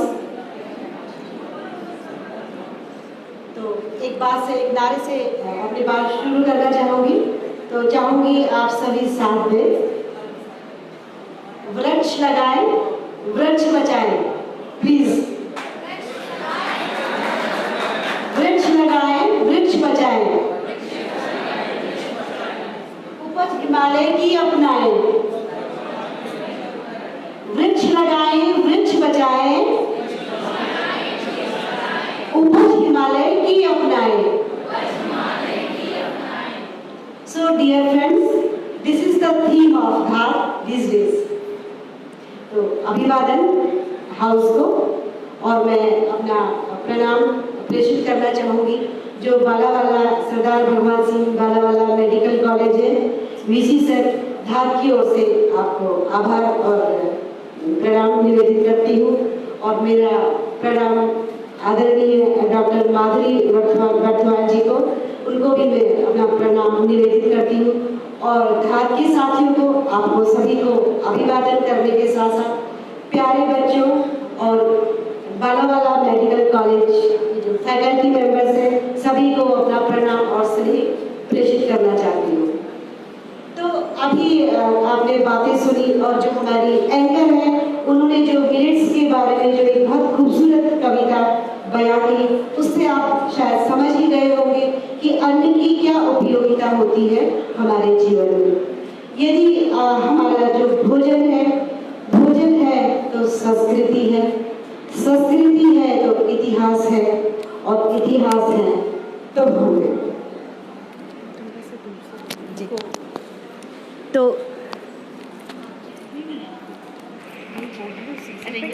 थोड़ा दूर से किसी भी पकड़। तो कहना चाहूँगी कि भोजन है तो संस्कृति है, संस्कृति है तो इतिहास है, इतिहास है तो हम हैं। आज कवायद इस बात की है कि हम अपनी संस्कृति को जानें, उसको बचाएं, क्योंकि जब हमारी संस्कृति ही नहीं रहेगी तो हम भी नहीं रहेंगे। ये जो युवा पीढ़ी यहाँ पे बैठी है उनके लिए बहुत जानना जरूरी है कि हमारी भोजन संस्कृति क्या है। भोजन हमारे जो भौगोलिक स्थिति है उस पर डिपेंड करता है। कोई भी राज्य है, कोई भी समाज है, उसकी जो भौगोलिक परिस्थितियाँ हैं उसके अकॉर्डिंग ही हमारा भोजन होता है। तो जो हमारे पहाड़ में जो पहाड़ियाँ हैं, छोटी छोटी पहाड़ियाँ हैं, आप सभी जानते होंगे कि टेरेस फार्मिंग यहाँ पर होती है। और जो हमारी फसल है, आजकल जैसे बरसात चल रही है तो पानी बहुत होता है, तो उसी के अकॉर्डिंग हमारी फसलें होती हैं। जैसे आप आजकल किसी भी पहाड़ी गांव में चले जाएं तो जो गांव की जो छतें हैं, बारादरियाँ हैं, ककड़ी, गोदड़ी, लमेंडा, वो सब बेलें जो हर घर की जो पठाल की छतें मढ़ी हुई होती हैं, उनको जो डेकोरेशन का जो काम करती है हमारी कद्दू की बेल, लमेंडे की बेल, और जो हमारी क्यारियाँ हैं उनको अलग करती है, मक्की की खेती। तो हमारा भोजन उसी पे डिपेंड करता है। जैसे कि जब गर्मियों में बारिशें कम होती हैं तो हमारी जो अन्न है ऊसर खेती होती है हमारे यहाँ। तो जो जैसे हमारे उत्पाद है, कोदा है, झंगोरा है, मंडवा है, इसी कारण से वो मोटा अनाज पैदा होता है। और हमारा जो उत्तराखंड का मोटा अनाज है, ये हमारे लिए बड़े गर्व का विषय है कि मुझे लगता है कि शायद उत्तराखंड नेतृत्व कर रहा है मिलेट्स का। हालांकि सभी लोग आज मिलेट्स का जाप कर रहे हैं, श्री अन्न का जाप कर रहे हैं, लेकिन उत्तराखंड की पहाड़ियों में और उत्तराखंड के घरों में तो मिलेट्स पहले से ही मौजूद है। तो मुझे लगता है हमें अपनी पीठ थपथपा लेनी चाहिए। और जैसे कि जो संयुक्त राष्ट्र है उसने एक जो पूरा हमारे जो वर्ल्ड के जो जितने भी जो हिली जो कंट्रीज़ हैं उनकी एक रेसिपी बुक जारी की है। और ये जानकर आप सभी को हर्ष होगा कि उसमें उत्तराखंड की 2 रेसिपीज ने भी अपना स्थान बनाया है। पहले है पहाड़ी काफली या कापा और दूसरा है रामदाने के लड्डू। और अब मैं आना चाहूँगी कि आप सोचेंगे कि अभी तो हरेला की बात हो रही थी, पेड़ों की बात हो रही थी और अभी हम भोजन में आए। देखिए बात यह है कि पेड़ों का और अन्न का एक गहरा नाता है। हरियाली होगी तो अन्न होगा, अन्न से ही तो जुड़ा है ना। अभी समय पहाड़ों में फल लग रहे हैं, सेब की कोई खेती हो रही है, प्लम है, चुल्लू है, खुबानी है, तो वो पेड़ वो हरियाली को भी डेवलप कर रहे हैं और अन्न भी दे रहे हैं, हमको प्रोडक्टिविटी भी दे रहे हैं। अब आना इस बात पे चाहिए कि हम फार्मिंग करें तो इस तरीके से करें, हरेला करें तो इस तरीके से करें ताकि हमको प्रोडक्शन भी मिले और हमारी इकोनॉमी भी जनरेट हो उससे। तो वही हमारा धार का जो मकसद है पेड़ को और अन्न को कंबाइन करने का यही है कि हम हरियाली देने के साथ साथ पहाड़ का जो अन्न है उसका भी संरक्षण करें, संवर्धन करें। हमारे जो पहाड़ी भाई किसान हैं, जो काश्तकार हैं, खेती कर रहे हैं पहाड़ों में, आजकल आलू की खेती हो रही है। और ये मैं आपको बताऊं कि जो हमारा टिहरी का सकलाना क्षेत्र है वहाँ के जो आलू है और मटर बहुत प्रसिद्ध है। और ऐसे ही जो हमारा रवाई घाटी का एप्पल है और टमाटर है और एक पौड़ी गढ़वाल में कोई गांव, एक गांव में नाम भूल रही सर, गवानी है। हम आदरणीय किशन सिंह सर यहाँ पे बैठे हैं, फंची के सचिव हैं। तो फंची और कलो एक कॉम्बाइन करके, फंची का मतलब है अन्न की पोटली या समलोन या भेंट। तो फंची के अंतर्गत कलो फूड फेस्टिवल का आयोजन किया जाता है धार के द्वारा, ताकि जो पहाड़ी अन्न है, पहाड़ी जो प्रोडक्शन है या जो काश्तकार है उनको प्रोटेक्शन दिया जा सके, उनकी समस्याएं गवर्नमेंट तक पहुंचाई जा सके और हमारी जो भोजन संस्कृति है वो यूथ तक पहुंचाई जा सके। और घरों में हमारा जो घर की जो रसोई है उसमें हमारा मिलेट है, कोदा है, झंगोरा है, वो विराजमान है। अब बात यह है कि हमें सिंबॉलिक नहीं खाना है कि पहाड़ी भोजन एक दिन खा लिया है या आज कोदा खा लिया है, उसको अपने डेली का जो हमारे डेली बेसिस है, डेली की जो भोजन खाद्य संस्कृति है जो हमारी, उसमें अपनाए जाने की ज़रूरत है। अब गेहूँ खाने की ज़रूरत नहीं है आपको, आप कोदे की रोटी खाइए, आप कोदे से झंगोरा बनाइए, ढोकला बनाइए, नहीं आता है तो धार हाथ से भूजिए, उसका उपमा बनता है और थेपला बनता है। सारी चीज़ें हैं कि हमको प्रेजेंटेशन करना आना चाहिए। हमारे जो जैसे झंगोरी की बात है, छोटी सी बात है, अमूमन लोग फूड फेस्ट के नाम पे या पहाड़ी खाने के नाम पे कोदे की रोटी, झंगोरी की खीर और कंडाली की सब्जी, आलू के गुटके, यही सब जानते हैं और यही सब परोसा जाता है। लेकिन धार इससे आगे बढ़ के काम कर रहा है। झंगोरे से इतनी वैरायटी बनती है, आप बिरयानी बनाए उससे, ढोकला बनाए उससे, दाल पोंगल बनाए, दाल ऐड कर लीजिएगा तो वो दाल पोंगल हो जाएगा। बिरयानी मसाला डाल के आप चिकन डालें तो बिरयानी, चिकन बिरयानी हो जाएगा। तो कहने का मतलब है कि हमारे रायते हैं, पहाड़ी सब्जियां हैं, तोरी है, अब तोरी का रायता भी बनता है, थेच के उसका ठेचाड़ी भी बनता है, और चाहे तो आप उसकी ड्राई सब्जी बनाएं, कोफ्ते बनाएं, कटहल है। तो इतनी वैरायटी है। हमारे जो पहाड़ की जो फूड संस्कृति है इतनी विशाल है। और हमारे यहाँ जब पहाड़ों में बारिश होती थी तो बारिश के दिनों में चौलाई की एक खीर बनाई जाती थी। एक मध्यम आंच पर एक बड़ा बर्तन रखा जाता था, भैंस का दूध उसमें पहले अच्छे से बॉईल किया जाता था, फिर रामदाने को भून के उसमें डाला जाता था और मिसी आंच जिसको कहते हैं मध्यम आंच पे बाँच के जो ईंधन है, बाँच के ईंधन डाल के तब तस्मई बनाई जाती है। धार का ये कहना है कि झंगोरे खीर नॉट ऑथेंटिक नहीं है, उत्तराखंड का वो ऑथेंटिक खीर नहीं है। हमारी जो सिग्नेचर रेसिपी है वो रेसिपी है ये झंगोरे की जो खीर है उसको बोलते हैं तस्मे। तो बच्चों याद रखिएगा, याद रखिए आप लोग की तस्मे क्या होता है। तो सिग्नेचर जो हमारी जो रेसिपी है, जो डेजर्ट है, सिग्नेचर रेसिपी हमारी उत्तराखंड की है तस्मे, जो कि झंगोरे के अनाज से बनाई जाती है। तो ये चीज़ें जानने की जरूरत है। इन्हीं सब बातों को लेके धार एक फेस्ट का आयोजन करता है स्मृति वन में, जो हर महीने के अंतिम रविवार को आयोजित किया जाता है। और जैसे कि हम यदि पारंपरिक तरीके परंपरा पे ही चलते रहेंगे तो हम उससे इकोनॉमी नहीं जनरेट कर पाएंगे। तो हम उसमें फ्यूजन भी कर रहे हैं ताकि वो फूड अच्छा दिखे। यू नो, हमने फूड को अच्छे तरीके से थाली में नहीं डाला, थाली में ही दाल डाली, भात डाला, सब डाला तो कोई नहीं खाएगा। जब हम उसको थोड़ा उसका डेकोर फॉलो करते हैं, नैपकिन लगाइएगा, उसको डेकोर कीजिएगा। झंगोरे का आपने चावल बनाने, झंगोरे का तो उसमें आप जो इलायची का पानी है उसमें आप उसमें खुशबू आएगी, फ्लेवर आएगा।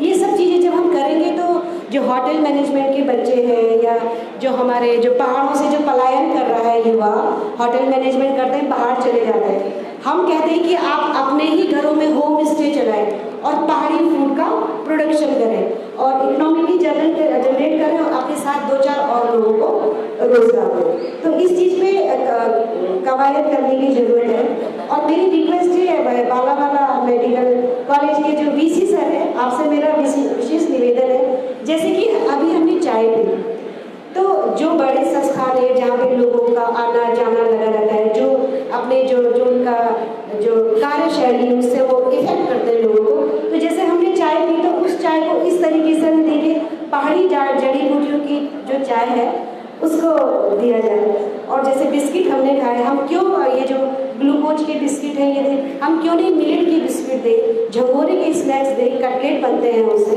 तो इस तरीके से आप एक परंपरा को कायम करेंगे और दूसरा जो हमारे पहाड़ की जो संस्कृति है उसको अपना ग्रेटिट्यूड शो करेंगे। तो थैंक यू, मैं इतना ही कहना चाहूँगी। बाकी की बातें जब हम फेस्ट होगा फेस्ट में आ जाएगा। और एक बात मैं और साझा करना चाहती हूँ कि देवी सहृदयता किसको कहते हैं। इस कॉलेज के जो सर है, जो डायरेक्टर है, मैंने जानती वो जो वीपी सिंह सर हैं, जिन्होंने जो फाउंडर है इस कॉलेज के, उनका बेटा जोरावर और मेरा बेटा बहुत छोटी नर्सरी क्लास में साथ पढ़ते थे। और जब भी मैंने उनसे वो इतना कौन मानता है आज की डेट में किसी को, कौन किसकी बात करता है। एक बार पहले भी मैंने उनसे निवेदन किया था तो तब भी उन्होंने हमें यहाँ आने का मौका दिया था, और इस बार भी मैंने उनसे निवेदन किया तो उन्होंने बड़ी सहृदयता से मेरा ये निवेदन स्वीकार किया। और उसके लिए मैं जो वीपी सिंह सर हैं उनका तहे दिल से उनको धन्यवाद प्रेषित करना चाहूँगी कि मेरी एक छोटे से निवेदन को उन्होंने मेरा मान रखा, उसके लिए शुक्रिया। और बालावाला मेडिकल कॉलेज और नलिनी मैडम आपका विशेष रूप से आभार कोऑर्डिनेटर देंगे। So thank you so much.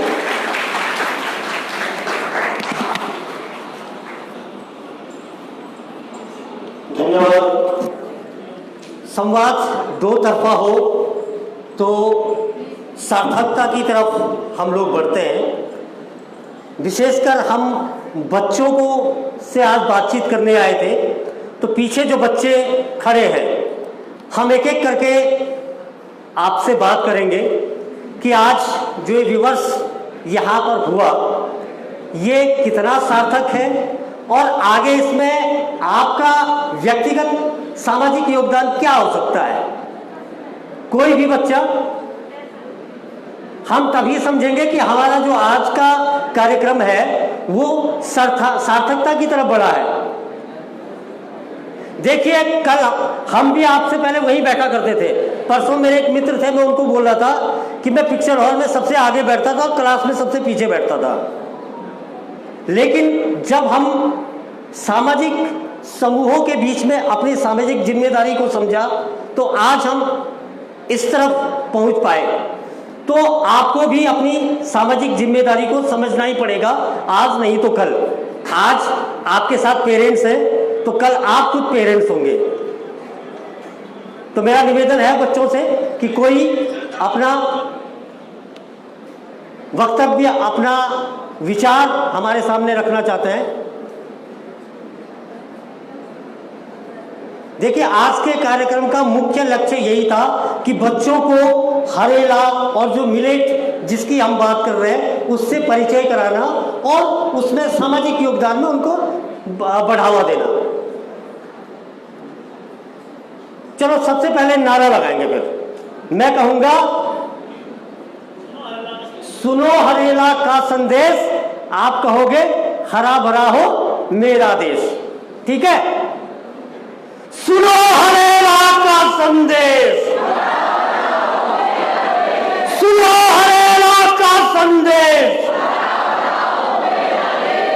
आवाज नहीं आ रही तेजी से। मिलेट यार आपका स्वागत करने के लिए खड़ा है और आप जो है आवाज नहीं आ रही आपकी। सुनो हरेला का संदेश, सुनो हरेला का संदेश। गुड, ये जोश अब यहां आकर के व्यक्तिगत रूप से अब आप दिखाएं।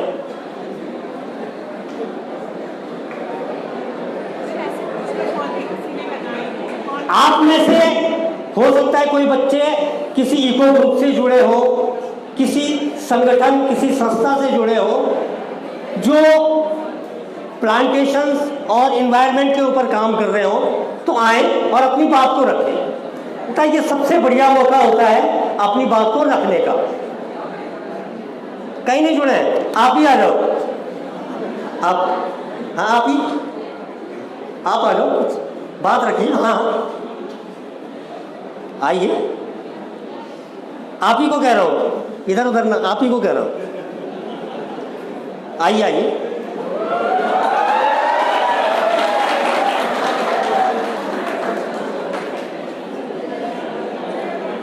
इसके बाद सांस्कृतिक प्रस्तुति आपके बीच में होगी, लेकिन हम चाहते हैं कि बच्चों से बातचीत भी हम लोग करें। आइए। क्या नाम है बेटा आपका? अपना परिचय दीजिए आप सबको। सर निशान चौहान। निशान जी, जो भी विमर्श, जो भी बातचीत यहाँ पे हुई, आपको क्या लगता है? यही कि मतलब जो हमारा इन्वायरमेंट है उसको जिस तरीके से हम गंदा कर रहे हैं, अगर हम रोज़ नहीं तो कम एक पेड़ भी लगाएंगे तो उससे हमारे इन्वायरमेंट पे बहुत इफेक्ट पड़ेगा और जो जिस तरीके की बीमारियां और हमको जो भी होता है उन चीज़ों से हम बचेंगे, स्वास्थ्य अच्छा रहेगा। सुबह सुबह लोग वॉक पे जाते हैं तो उनको जो सुबह सुबह का जो एयर है वो मिलता है, तो उससे अपनी बॉडी भी अच्छी रहेगी और इन्वायरमेंट। आपने पेड़ लगाया है कभी? यस। किस चीज़ के पेड़ लगाए हैं आपने?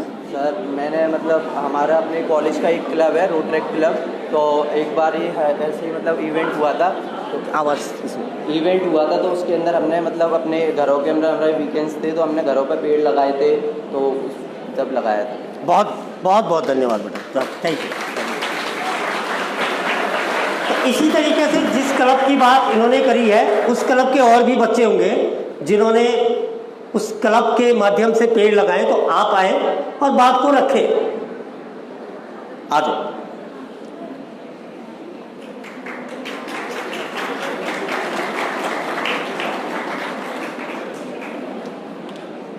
पहले अपना परिचय दीजिए। ये बोला नहीं, मैं I am robin Singh from Chamoli Garhwal. आप सभी को कहना चाहूँगा मेरा बैकग्राउंड जो है वो गढ़वाली बैकग्राउंड है और बहुत ज़्यादा मुझे खुशी होती है कि मैं उस बैकग्राउंड से आता हूँ। यहाँ पर मैं मैम की बातें सुन रहा था, जो मैं गढ़वाल में आपकी बातें सुन रहा था, तो आपको कहना चाहूँगा मैं बहुत पहले से ही पोइट्री वाले उस सेगमेंट में काम करता हूँ, मैं लिखता हूँ। मैं ऐसा नहीं हो कि किसी ने मुझे कह दिया है कि लिख, मैंने हमेशा अपना जो अंदर का जो फील रहा उस पर लिखा। थोड़ा भी काफ़ी टाइम से स्टेज पे नहीं आया, थोड़ा फियर सा है स्टेज का, तो थोड़ा आप लोग देख लीजिएगा। तो मैम जब मैंने पहली बार अपनी पोइट्री लिखी, पहले मैं 9th-10th में लिखता था, तो उस वक्त मैं समझ नहीं पाता था मैं क्यों लिख रहा हूँ, ये चीज़ मुझे कुछ समझ नहीं आती थी। मैं 11th में आया, फिर मैंने पहली पोइट्री लिखी नेचर पे। मैंने लिखा हे उमस क्यों सता रही हो, वर्षा भी है गर्मी भी है, किसका साथ तुम निभा रही हो। मैंने इस तरीके से उजागर करा। धीरे धीरे मुझे पता चला मैं क्या लिख रहा हूँ। फिर मैं आया आगे अपनी लाइफ में आया, फिर मैंने लिखा ना मुझे पहाड़ की तलहटी में सुकून है, ना मुझे पठार की छाँव में सुकून है। मतलब इस तरीके से मैंने काफ़ी टाइम टीचरों को यहाँ पे अपनी पोइट्रीज दी। मेरा हमेशा से है, बहुत से लोग समझते हैं कि मैं जैसे बाइक भी चलाता हूँ, राइडिंग भी करता हूँ, पर मुझे लगता है कि मैं राइडर से अच्छा एक राइटर बनना मुझे बहुत पसंद है। कोई मुझे बोले कि ये और मेरे घर में हमेशा गढ़वाल से हूँ, तो मैंने बाहर भी देखा, अंदर भी देखा, हर चीज़ देखी है, वहाँ की संस्कृतियाँ देखी हैं। तो वहाँ से प्रकृति का जो मुझे प्रेम मिला, मैंने आपकी बातें सुनी तो सच बताऊँ तो मैं खुद भावुक हो गया था वहाँ बैठ के। क्योंकि जब मैं पहली बार देहरादून आया, बहुत वक्त मतलब मैं कॉलेज से पहले रहता हूँ, तो मुझे हमेशा प्रकृति की याद आती थी। मैं मतलब अपने गाँव को सुबह शाम वो याद करता, अपने माँ बाप को भी उतना मैं याद नहीं करता, पता नहीं क्यों।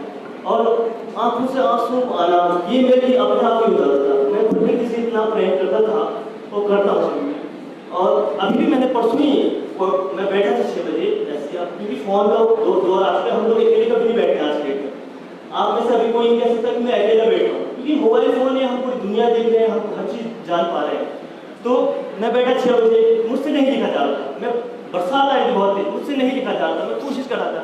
फिर मैंने वो फीलिंग्स जब की अंदर से, आप बहुत जो लोग लिखते हैं वो फील कर सकते हैं, मेरे अंदर से कुछ आंसू आए, मैं फिर भी मुझसे नहीं लगा, पता नहीं क्यों। फिर मैंने कोशिश करी, थोड़ा वक्त दिया, फिर मैंने लिख ली। क्योंकि धीरे धीरे जब मुझे महसूस हुआ ये चीज़ें, आप लोग नोटिस करना, आप थोड़ा लोग मोबाइल साइड कर दीजिएगा। इतने लोग मतलब जब आप घर में हो, अभी तो कोई बात नहीं, जब आप घर में हो तो आपको धीरे धीरे तब पता चलेगा कि हम लोग प्रकृति से, लोगों से कितना हट चुके हैं। फिर वो फील जो पहले मैं करता था, मैं हमेशा सुबह शाम जो गांव में बीतती थी, सूरज का उगना, ये जो हम ड्राइंग बनाते हैं ना, वो चीज़ मैं सच में फील कर पाता था। और हमेशा से मतलब मैंने उसके लिए लिखा। मैंने एक कविता लिखी थी कि थका हुआ हूँ मैं इस जद्दोजहद में चलते हुए, ना मुझे यहाँ सुकून है। इस तरीके से बहुत सी पोइट्री लिखी है मैंने। तो हमेशा से प्रकृति के अपने घर में हमने सड़क पे मकान बनाई। आजकल आप लोगों को पता है हर कोई सड़क पे मकान चाहता है, कोई नहीं चाहता कि दूर मकान हो। तो हमने सड़क पे बनाई, आगे ज़मीन साइड में हमने वहाँ पे सहतूत के पेड़ लगाए, हमने वहाँ पे लीची के पेड़ लगाए, आड़ू के पीच के पेड़ लगाए, बहुत से बागान की मम्मी ने फूल उगाए। जहाँ मैं स्कूल जाता था वहाँ के टीचर मेरे घर में आते थे, कहते थे कि फूल दे दीजिए मैम, आपके यहाँ बहुत अच्छे रहते हैं। अभी भी अनटिल नाउ लोग आते हैं, मांगते हैं, और बहुत खुशी होती है ये चीज़ देखिए। अलग अलग प्रकार के रोज़ आप लोग एक बात बताता हूँ। मैं मेरा मामा गाँव थोड़ा प्लेन से इलाके में, तो वहाँ से मेरे मामा जी लोग आए, तो वो लोग नहीं आए थे बड़े, तो उन लोगों ने दिया था गुलाब का फूल। अब गुलाब आइडेंटिकली पता चल जाता है, रेड कलर आप लोगों को पता है, वो दूर से पता चल जाता है। रेड कलर उगा हुआ था, पेड़ नीचे से रोड से दिख रहा था, तो मामा लोग नीचे पाए, मामा को पता था, मामी को नहीं पता था कौन सा मकान है।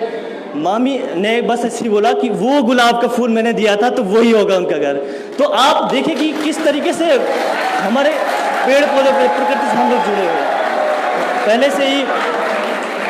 पहले से ही मैं आपको कहना चाहूँ, प्रकृति से इतना जुड़ाव पहले से है कि आज यहाँ पे जो ये कार्यक्रम देखा, मेरा मन नहीं हो रहा था आने का, पर फिर भी मैं आ गया। वहाँ पे दोस्तों ने कहा आ गया, क्यों मतलब मैं बोलना चाहता हूँ, क्योंकि प्रकृति, अपनी संस्कृति से इतना जुड़ा हुआ हूँ मैं, इतने लोगों से जुड़ा हुआ हूँ। जैसे यहाँ पे मैंने अभी गाना सुना मैम से, तो वो भी बड़ी भावुक कर देने वाली चीज़ें हैं, क्योंकि हमने हमेशा से इन चीज़ों में रहा हूँ। और बहुत बहुत धन्यवाद करता हूँ मैम का कि मैम ने हमारी संस्कृति को इतना सजोया है। मैम की बहुत खूबसूरत आवाज़ है। मैम को मैंने जैसे नाम सुना मैम का, गूगल करा मैंने, तब मैम आपकी फ़ोटो देखी मैंने, आपको पद्मश्री दिया जा रहा था, तो मतलब इसमें काफ़ी ज़्यादा गौरवान्वित होने वाली बातें मुझे लगी। बस यही कहना चाहूँगा, और यही कहना चाहूँगा आप लोग पेड़ पौधे ज़रूर उगाएं। मैं तो उगाता हूँ और मैं गर्व के साथ कहता हूँ, मेरे माँ बाप उगाते हैं, मेरे भाई बहन जो है सब उगाते हैं, घर में हमारी गाय भैंस है, हमारी खेती है। तो आप लोग भी इस तरीके का काम करें कि प्रकृति से जुड़ा रहे हैं। चाहे यहाँ पर टीचर बैठे हैं, चाहे कोई भी बैठा हुआ है, हर कोई, यही आप लोगों को कहना चाहूँगा। धन्यवाद आप सभी को। धन्यवाद। आज आपको शायद जानकारी हो या न हो, आज उत्तराखंड की वीरांगना तीलू रौतेली की जयंती भी है। उसकी हम आप सबको शुभकामनाएं देते हैं। और ऐसे ही ऊर्जावान हमारे बीच में दीदी ने और मंजू काला जी ने आपको संबोधन भी दिया, तो मैं चाहूँगा कि जो भविष्य की तीलू रौतेली हमारी जो बैठी हुई है वो भी आए और वो भी अपनी बात को रखें। देखिए, अभी इस बच्चे ने इतनी अच्छी बात कही सृजन से संबंधित। उसने कहा मैं राइडर से ज़्यादा राइटर बनना पसंद करूंगा, यानी सृजन करना पसंद करूंगा, ये बाइक चलाना ज़्यादा पसंद नहीं करूंगा। तो सृजन हमारे लिए बहुत आवश्यक है इस समाज को एक मुख्य धारा में आगे ले जाने के लिए। तो महिलाएं इस सृजन का, हमारी जो चाहे पारिवारिक सृजन है चाहे वो सामाजिक है, उसमें मुख्य कार्य महिलाओं का होता है। तो मेरा निवेदन है छात्राओं से कि आप में से भी कोई आए और सृजन के रूप में कुछ शब्द हमारे बीच में रखें।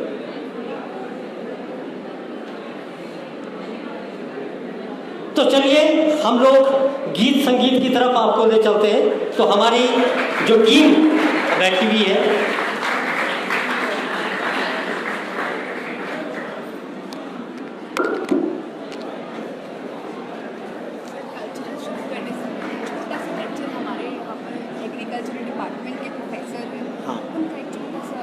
अच्छा मैं बोल देती हूँ। अब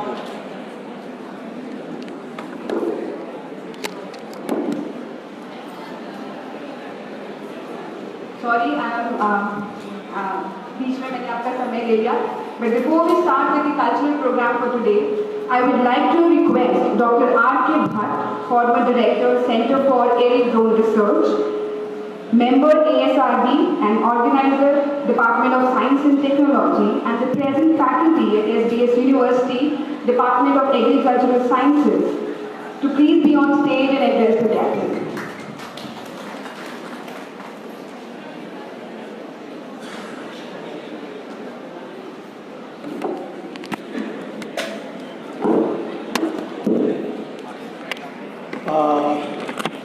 इस प्रोग्राम में आए हुए सभी आगंतुक, the most respectfully the chief guest madam Bartwal, vice chancellor of this Sardar Bhagwan Singh university, जिसको कि हमारे सभी लोग कह रहे थे कि medical line that was the old one, now this is the university leading, one of the leading university in the Dehradun, having the different faculties, all the staff of the universities, धात संस्था के सभी members and the most important the students present over here.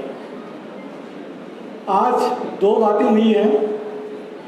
एक हरेला की धात संस्था द्वारा पिछले साल एक जगह प्लांटेशन हो रहा था, they are doing commendable work in the Dehradun, I thank you them. उसमें मैं भी सम्मिलित हुआ था, मुझे सौभाग्य मिला था। और यहाँ पर कहा था कि वृक्ष क्या देता है, मैं एक आपको बताऊं, एक वृक्ष 10 पुत्र समान। इस दुनिया में कोई ऐसी इंडस्ट्री, कोई ऐसी मशीन नहीं है कि जो कि कार्बन डाइऑक्साइड और पानी को मिला करके ग्लूकोज बना दे।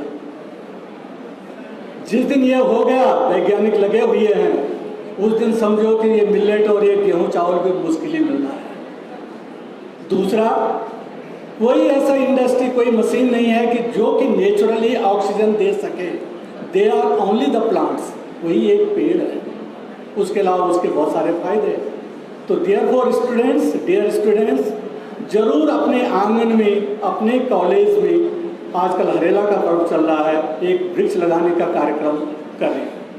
ये जरूरी है, आप वृक्ष लगाएं। वृक्ष के समीप रहेंगे तो आपको भगवान गौतम बुद्ध जो है वृक्ष के नीचे उन्हें क्या क्या नहीं मिला, आप उस हिस्ट्री में जा सकते हैं। Second part of this programme is the millet and which has been now nomenclatured as the Sri Ann by our Honorable Prime Minister Shri Narendra Modi जी।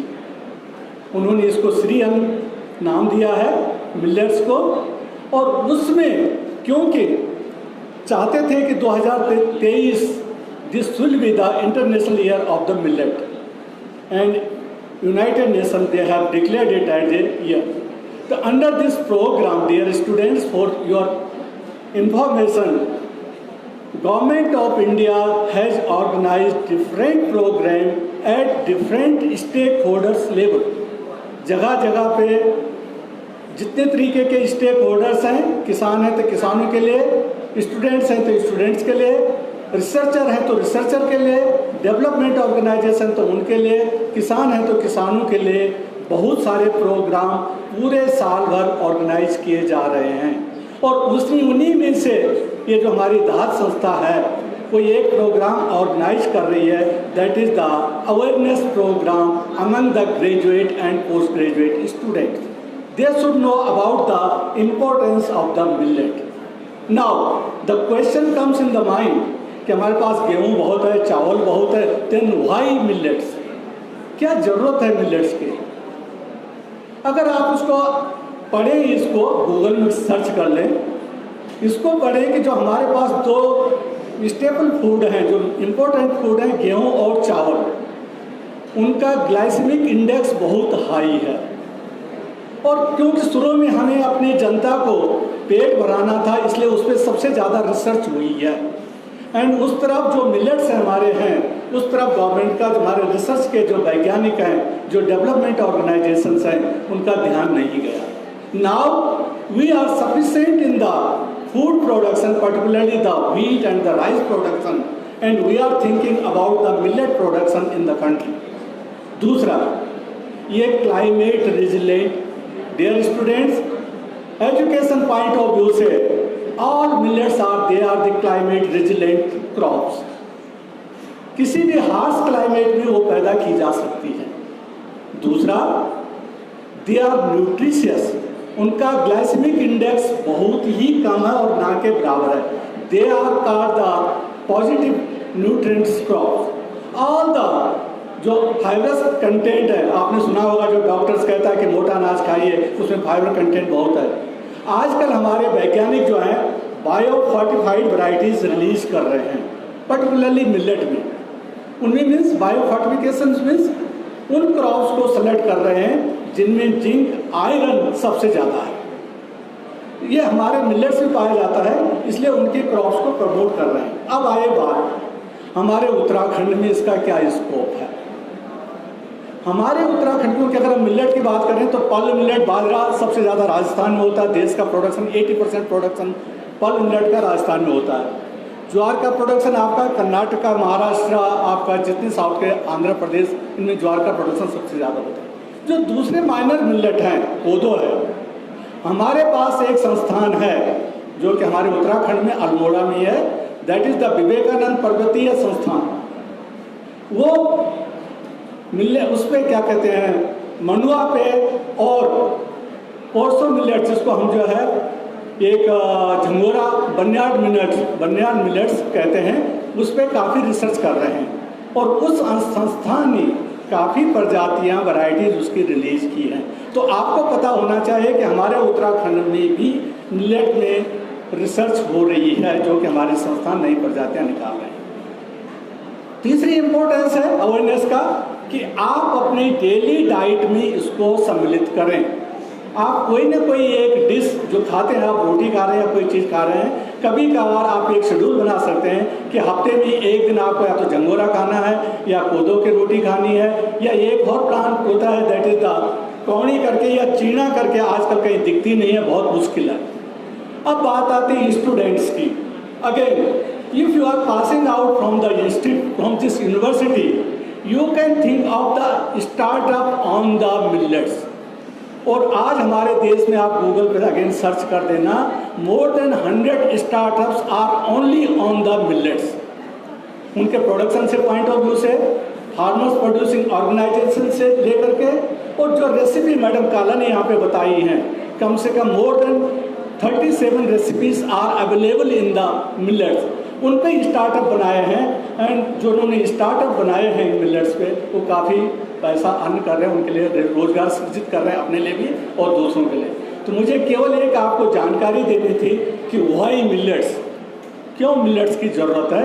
इसी के साथ में धात संस्था को, यूनिवर्सिटी, क्योंकि यूनिवर्सिटी में मैं भी हूँ, यूनिवर्सिटीज़ को और आप विद्यार्थियों को, सभी स्टूडेंट्स का धन्यवाद अर्पित करता हूँ। धन्यवाद।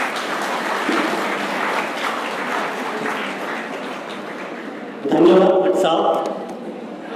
मैं सांस्कृतिक कार्यक्रम से पहले एक छोटी सी कहानी बच्चों को सुनाना चाहूँगा। सब तैयार हैं कहानी सुनने के लिए? एक बार एक जंगल में आग लग गई, जैसे लगती है ना पहाड़ों में आग।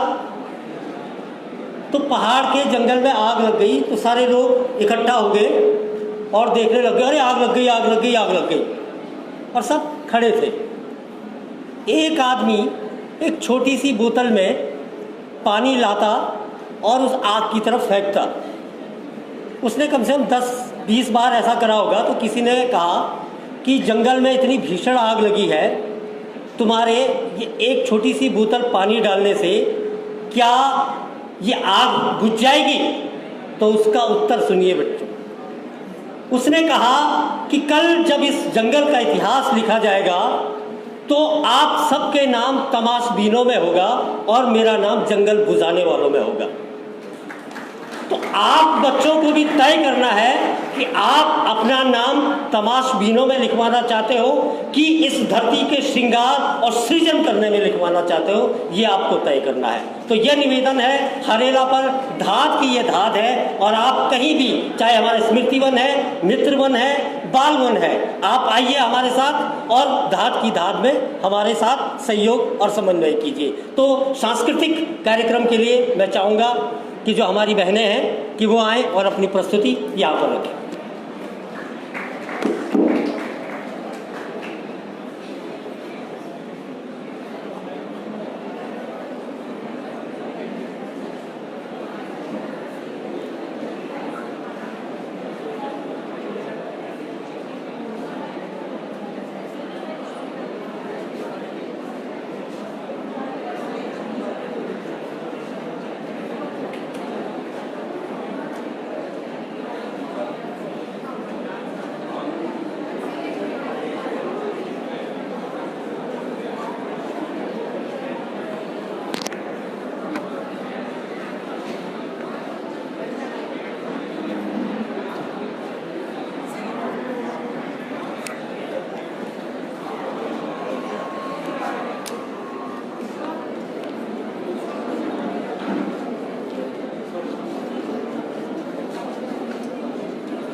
कम न समझना हमें, यूं न झिड़कना हमें, कम न समझना हमें, यूं न झिड़कना हमें,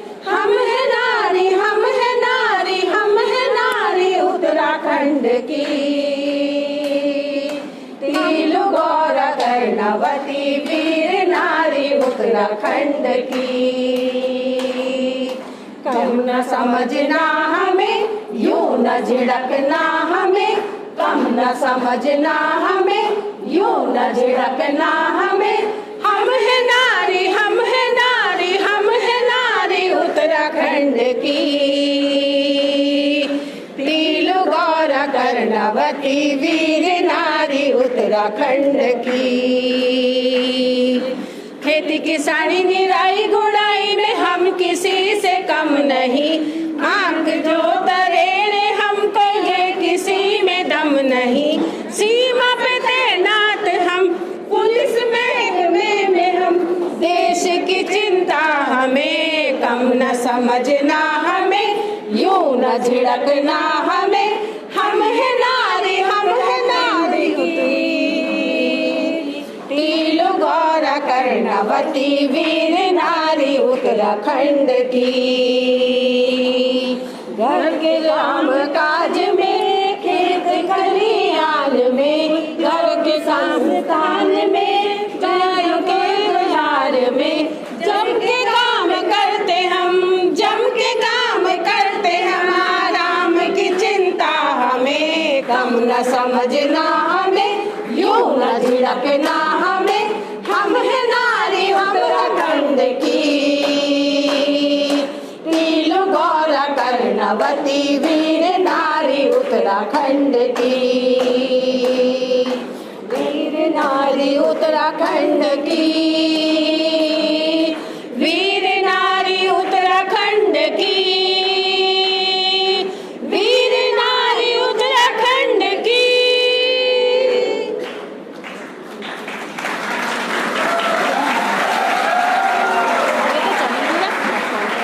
ये तो चल ही नहीं रहा।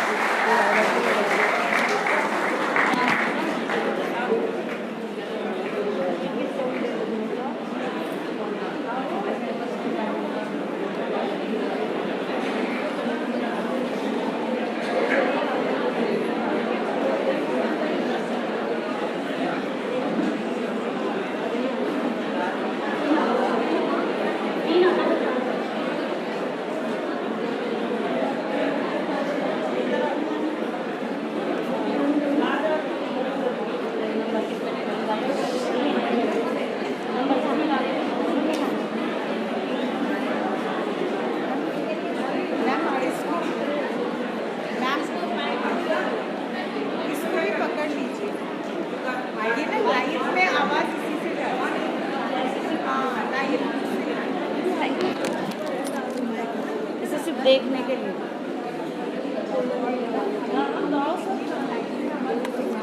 अरे इसमें नंबर डाल दो, कॉपी लाओ यार, इसमें नंबर डाल दो 1 2 3 4 नंबर वाला दो ना, किसमें नंबर डालो, इसमें नंबर डालो, ये इसमें डालो। वही तो चलो राडा की रडवाली जी जी राडा की रडवाली मारी रूणाली झूमे लो झपन्याली डाली लास बसाली झूमे लो राडा की रडवाली मारी रूणाली झूमे लो झपन्याली डालियों ही लास बसाली झूमे लो कांगू हल्ले की हल्या तू जाला झूमे लो चौका होला माई मैत बोलाला झूमे लो कांगू हल्ले की हल्या तू जाला झूमे लो चौका होला भाई मैं तो बुलाला झूमे लो राडा की रडवाली मारी रूणाली झूमे लो जपन्याली डालियों ही लास बसाली झूमे लो गंगा जी था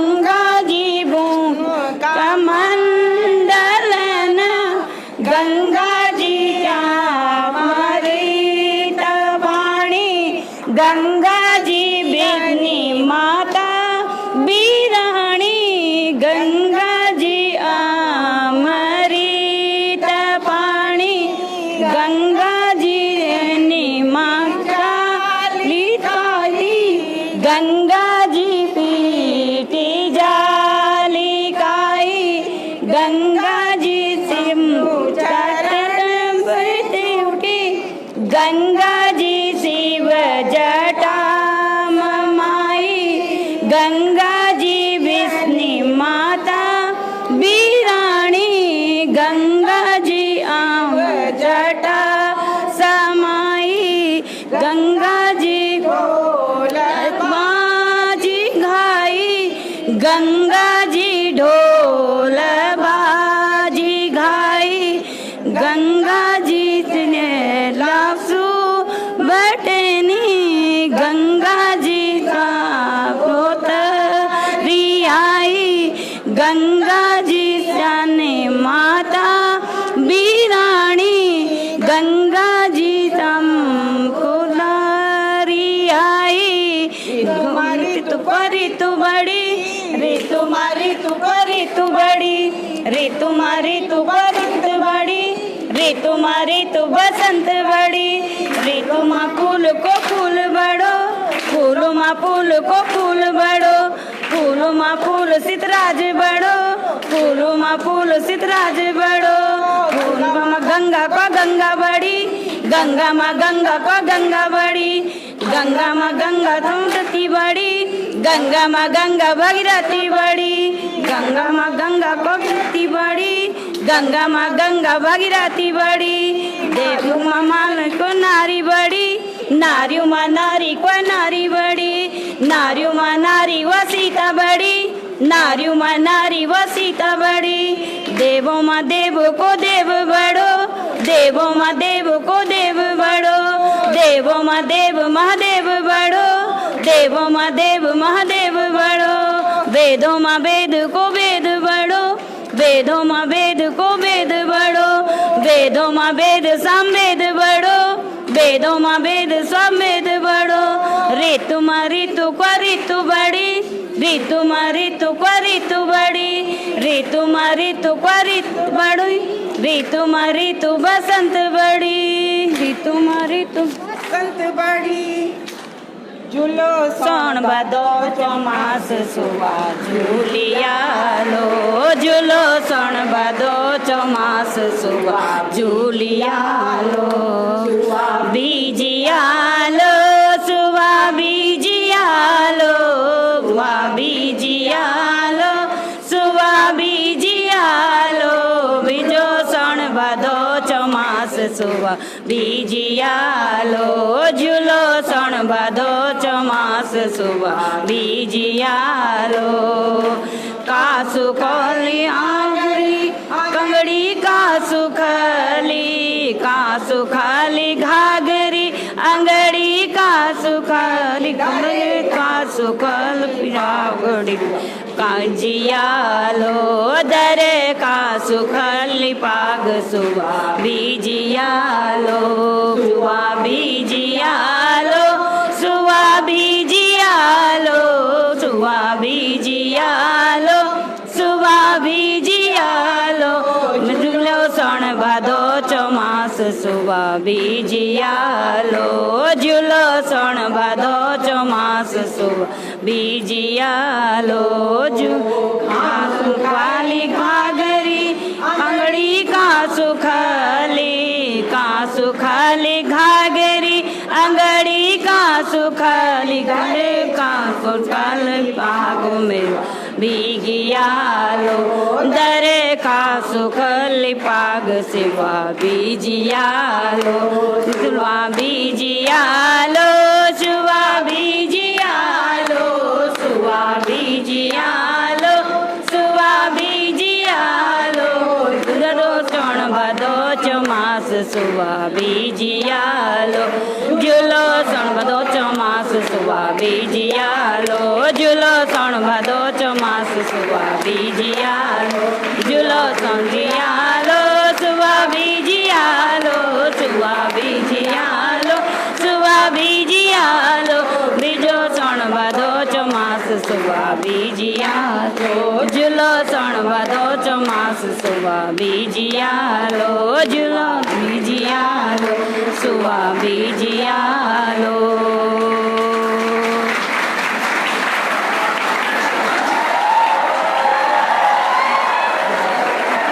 मेरा दीदी से कहते हैं मेरा निवेदन है कि इन सबका परिचय आप लोगों के बीच में आना चाहिए। अब एक एक करके अपना परिचय खुद दो, कौन हो? सभी को नमस्कार। मेरा नाम संध्या रावत है। मैं रुद्राम गढ़वाली कॉलोनी में निवास है और मैं विद्यार्थी है डॉक्टर। मेरा नाम है सुषमा नथानी पौड़ी गढ़वाल से और हम दीदी के स्टूडेंट हैं। ये हमारी प्यारी गुरु माँ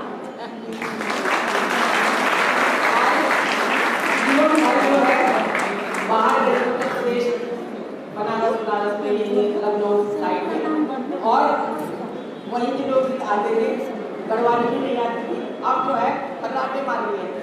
बहुत बढ़िया, क्या बात।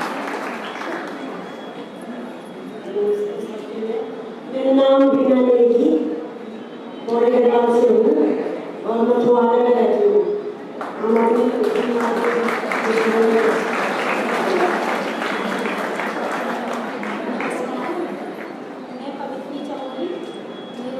पौड़ी गढ़वाल से और शिष्या सबको नमस्कार। मैं माधुरी दीदी की शिष्य हूँ। जैसे आप लोग स्टूडेंट हैं ऐसे हम भी एक स्टूडेंट ही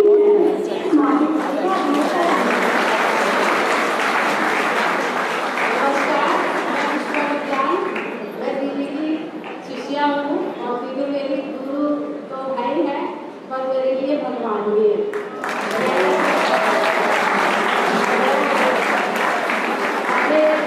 पहले कुछ समय पहले से मैं बहुत परेशान रहती थी और यहाँ तक कि मैं डिप्रेशन तक में जाने वाली थी, पर जब से मुझे दीदी का और इस गुरु का साथ मिला है आज मैं आपके सामने और बहुत अच्छी धन्यवाद करती हूँ और भगवान से यही प्रार्थना करती हूँ कि दीदी को बहुत लंबी आयु दे और स्वस्थ मिले। धन्यवाद। नमस्कार आप सभी को। मेरा नाम है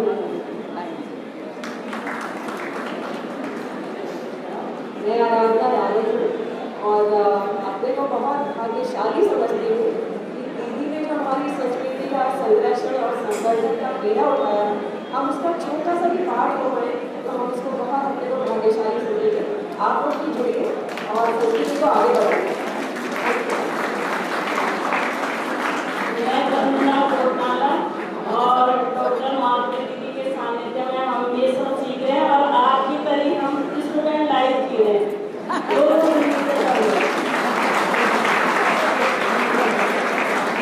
एक बार दुर्गा कन्या स्कूल के लिए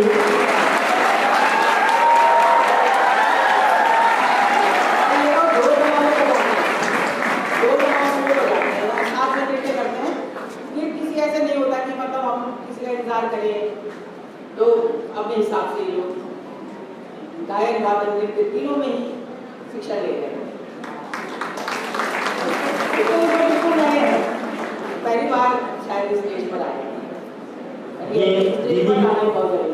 दीदी का आपकी बात है कि घर की गहनों को आपने गीत संगीत से रूबरू कराया और आज उनको मंच पर आप लोग सुन पा रहे हैं, देख पा रहे हैं।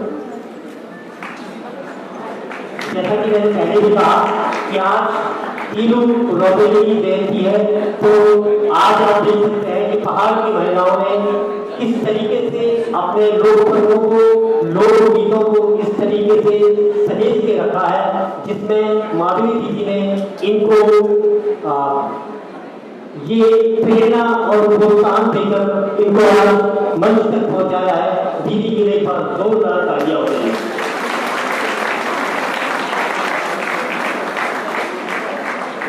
अब मैं दाद की तरफ से आपके विश्वविद्यालय परिवार, आपके कुलपति महोदय, जितने भी शिक्षक और शिक्षणेतर कर्मचारी हैं, बच्चे हैं, आप सबका आभार कि आपने घाट को यहाँ पर अवसर दिया, अपने विश्वविद्यालय में समय दिया। इसके लिए आपके विद्यालय परिवार को घाट की तरफ से हार्दिक शुभकामनाएं, धन्यवाद।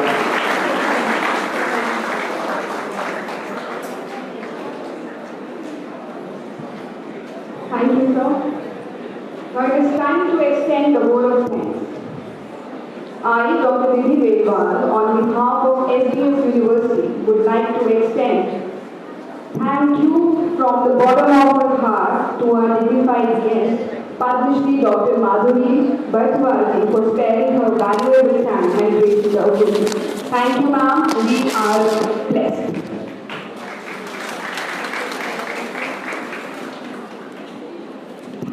An organization which is working on several noble aspects for saving our cultural heritage.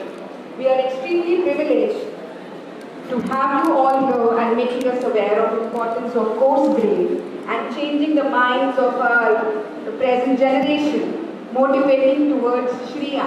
I think आज हमारे स्टूडेंट्स अपने घर जाकर अपनी मम्मा को सरप्राइज करेंगे और कहेंगे कि आज हम कोदे की रोटी, झंगोरे की खीर, कद्दू का रायता और उड़द की दाल खाएंगे।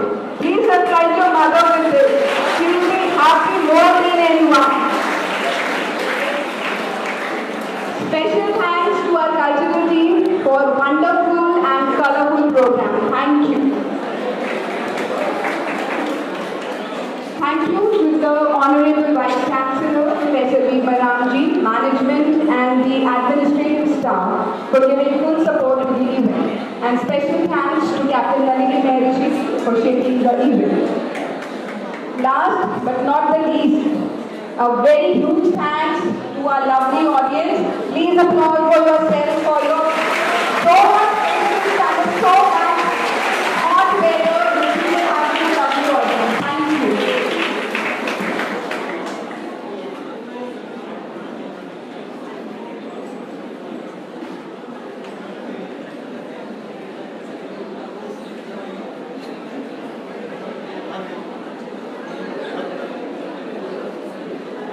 Alright, I think a card has been given to all students.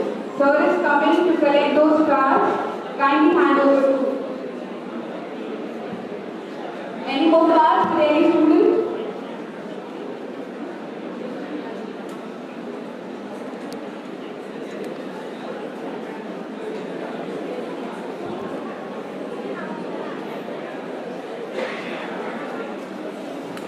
Now we are towards the end of the program.